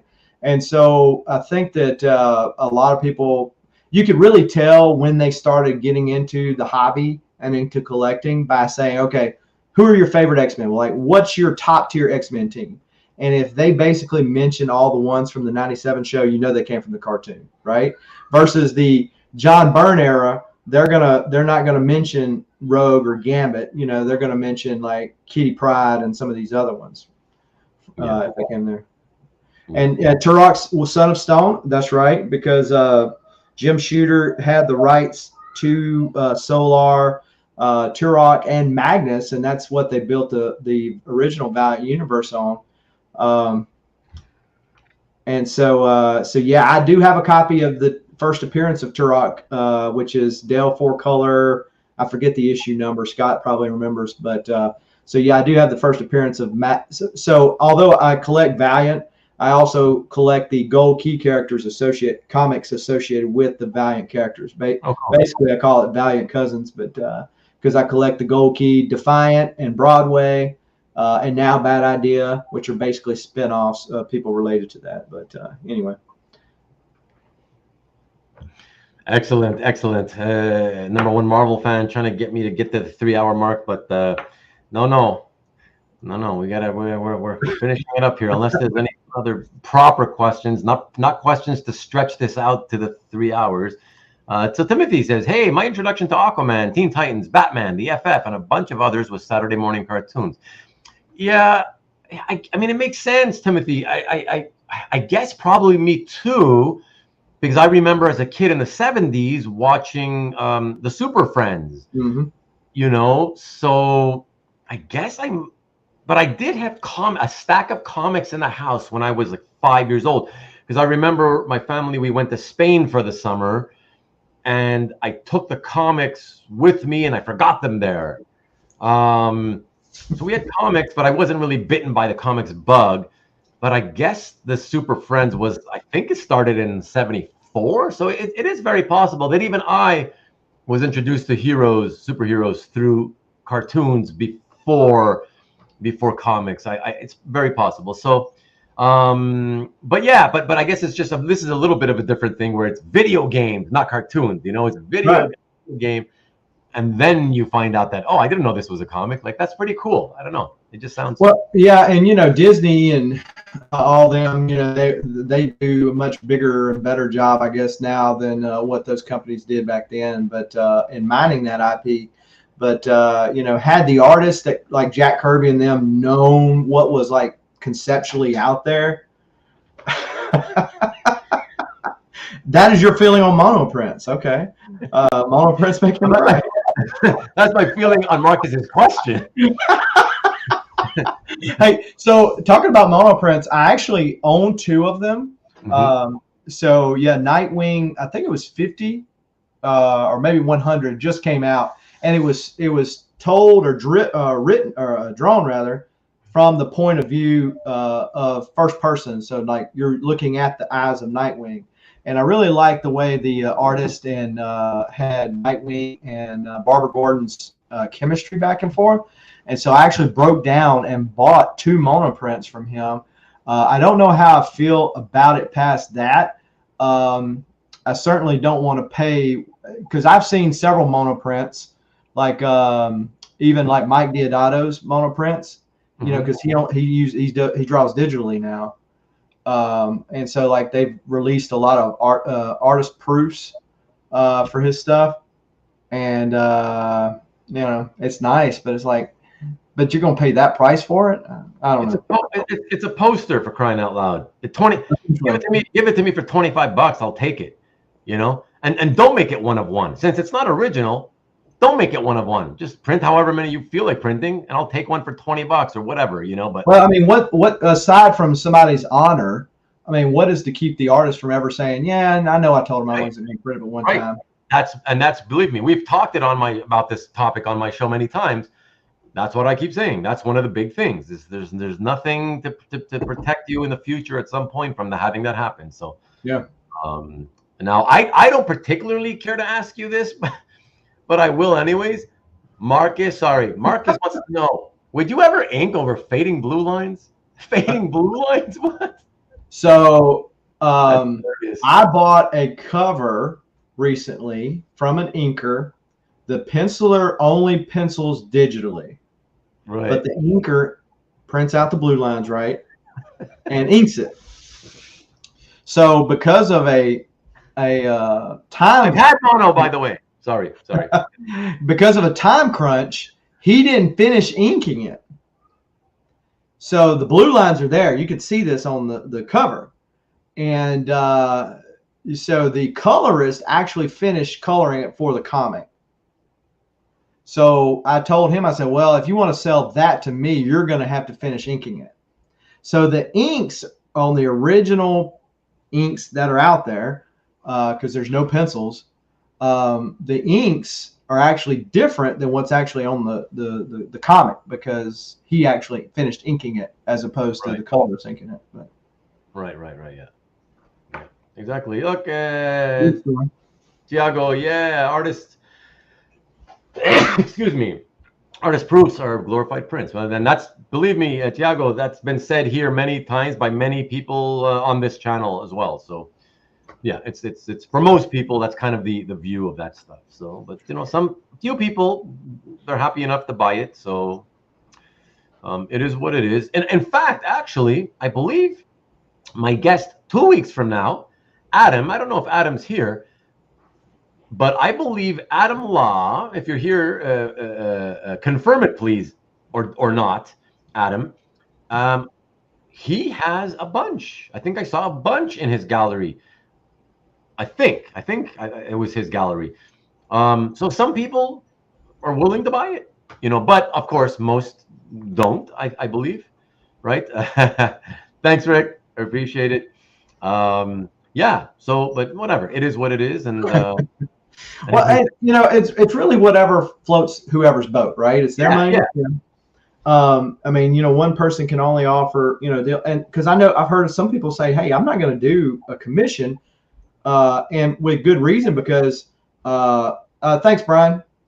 Brian's another Valiant collector. He's another bad influence on me. So, but you know, because it is true that a lot of commissions that you get, basically, I think Scott had given this analogy that it's like a used new car. When you drive it off the lot, you lose ever how many percentage of the value the moment you drive it off the lot. Yeah. And the commission is that way versus like original art. Now, as original art has continued to climb, like the commission level is about the only way I'm going to get into getting certain people's stuff, or as they have gone digitally, and I'm not into the monoprint thing really, or the artist proof. Right. You know, that's really the only way I'm going to get something is something like this, or, you know, at a con or such. Yeah. Like you said, whatever floats your boat, you know, it's different strokes for different folks and all that kind of good stuff, you know. You're a bad influence to someone at least. Yeah. Brian's got a huge Valiant art collection. Funny story about so like Valiant, they have like a Valiant fans website, and I've gotten like several great pieces off of Valiant fans because people are like just kind of getting rid of them, getting out of the hobby, whatever. And, gotten some deals. Well, anyway, so Brian, or Shadow Sip, as he goes by on Instagram, and he's a dealer. He goes around different shows, sells comics too. And so anyhow, so he was on there, and I noticed his profile says his MySpace page. And so I messaged him, and I said, hey, are you keeping up your MySpace page? So, Ruben, you're not the only ones that like to bust somebody's balls sometimes. I usually don't make people cry when I do it. I try to make them laugh. But, I mean, you typically try to make them cry. I mean. No, I don't. My friend Paul, he's touchy. I guess he's more sensitive than most. I'm gonna have to finish the show and go and try to talk him down from off the ledge. Honestly, come on, man. Everybody should know me by now. That was not. He got upset just because I said he thinks it's embarrassing that I said, hey, my good friend doesn't show up every week. Most of my friends don't show up ever. So it's of course it's not an insult. I mean, come on. But anyways, Paulie P, I love you, man. So whatever, we'll talk in private. But thank you, Karen. Thanks very much. Really appreciate it as always. Check out Karen's channel, everybody. Karen's pages. Hopefully, I don't even know if I saw you post Karen a message saying when your next video, if you knew when it was dropping. But go to Karen's pages, everyone. Really great stuff. I'm hoping it's sometime this coming week. Anyways, okay, 3 hours now on to not gonna happen. Yeah, I needed to update that part of my calf. There we go. SGC, the social media platform shamer. Good one. Tiago, Scotty Young released recently unoriginal art, which is prints of his covers and is limited to 150 and is priced right, not like artist proof. Basically, same thing. Okay, as long as it's priced right, Rick, the Rickster, as always, thank you so much. Really appreciate you. Have a great week. Hope to see you next week, as always. And yes, I guess #1 Marvel fan is happy now. We'll get to the full 3 hours. And the rewind watchers will hate me as always and not watch the show because it's too long. Oh, well, whatever. Who cares? The best part of my channel is watching live. I tell people all the time. You need to just add chapters on your video. I'm doing it. Yeah, I do it. Okay. And so so normally I watch live, so I don't watch on the rewind. So just go to there and like this is the crying part. So like you can tell people just to go fast forward through all that. And it'll be like 2 hours then. Yeah, exactly. No, I'm gonna do it probably tonight after the show. Got to shave the top edge of those Scotty. Oh boy, here we go again.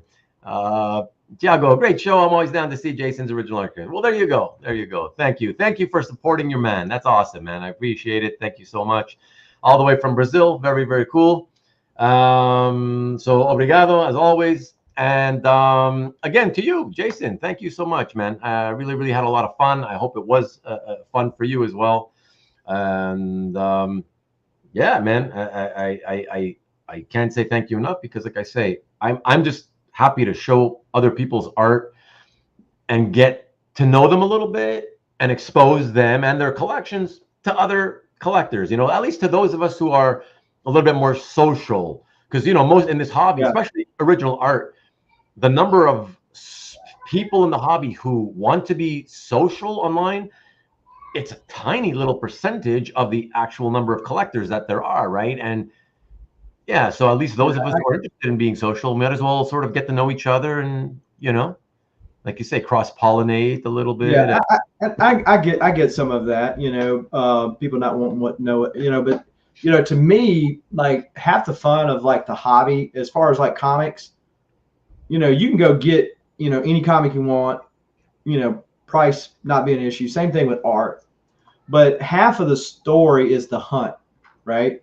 Like contacting somebody who knows somebody to say, hey, like I mentioned earlier about the CAF member that knew I wanted the Ian Churchill page. So when he went to sell, he contacted me. And it's things like that, because then you get some satisfaction of helping somebody. You're wanting to move on with that piece. You get the satisfaction of helping that person. They get the satisfaction of the story behind it. I mean, that's half the fun of it. I mean, the art's great, but the stories are better, to my opinion. And Ruben did show a little bit of Valiant, but for those who are not familiar, aside from Dan Muller or some of these guys that are on CAF, who have like huge Valiant stuff, you know, I'm a big Valiant fan, and especially of I like the new stuff too. So Scott. I mean, you know, I always, you know, we have a very varied audience. You know, people who like all kinds of stuff. So I want to try. If the collector who's going to be on has a varied collection, then it's better to show a little bit of as much as I can of everything, not just focus on one publisher or whatever, you know. So that's why I did it. And no, I'm not anti-Valiant or whatever. You're spreading rumors as always. Yes, exactly. I have to diversify. What do you mean? What the fuck ever? What are you talking? First you're understanding me that I have to diversify, and now you're telling me what the fuck? What are you talking about? It's like you got like multiple personality disorder. Okay, whatever, Scott. Got to do what we got to do. But thanks everybody again. Jason, can you stay with me for a minute? Sure. Okay, perfect. I'm just gonna mute you while I go off, if that's okay. No problem. Okay, sounds good. So thanks again to all of you. Please remember to come back next week for another show and tell. It is part 4 of the look back to the past. So we're going to look at inventory I used to have. For those of you who don't know, I used to be a full-time art dealer. So some stuff that used to be in my art inventory. I've done 3 other episodes. If you want to check them out, if you have time, you can see them in episodes in the playlist for this show, Show and Tell, Comic Art Show and Tell. Look at my playlist selection, and you can see it's episode 4, 5, and 6. And so we'll be doing the 7. So those are 3 episodes. We'll be doing the 4th episode of that kind of series next week, and it'll be episode 2023. So there you go. So thank you very much, everyone. Las Cruces, 1971. Thanks for the show. Thank you. Really appreciate you. And I doubt it, but who knows? I don't even remember what's going to be in next week's show, so I have no idea, honestly. And you're streaming, Jason's streaming on his channel. So this would have been more fun. What would have been more fun? I'm not sure what you're talking about. But thanks, guys. Got to cut it and get out of here. So thank you again. And appreciate you being here. Thank you to those of you who subscribed as well. Really appreciate you guys as well. And try to come back next week for this one. I'll leave you with this so you remember what I'm talking about. And hope to see some of you come back, especially some of you newer guys. And hopefully we don't go quite as long next week. But yeah, typically for the Back to the Past series, we have closed the previous 3 shows in less than 2 hours. So should be much quicker than this one. So thanks again, everyone. Really appreciate you. And please try to be back here next week at the same time, 8 o'clock Eastern, 5 o'clock Pacific. Really, really appreciate it. So yes, night to you, number 1 Marvel fan. And see you guys. And this is short. There you go. All right, thanks, guys. Really, really appreciate it. Peace.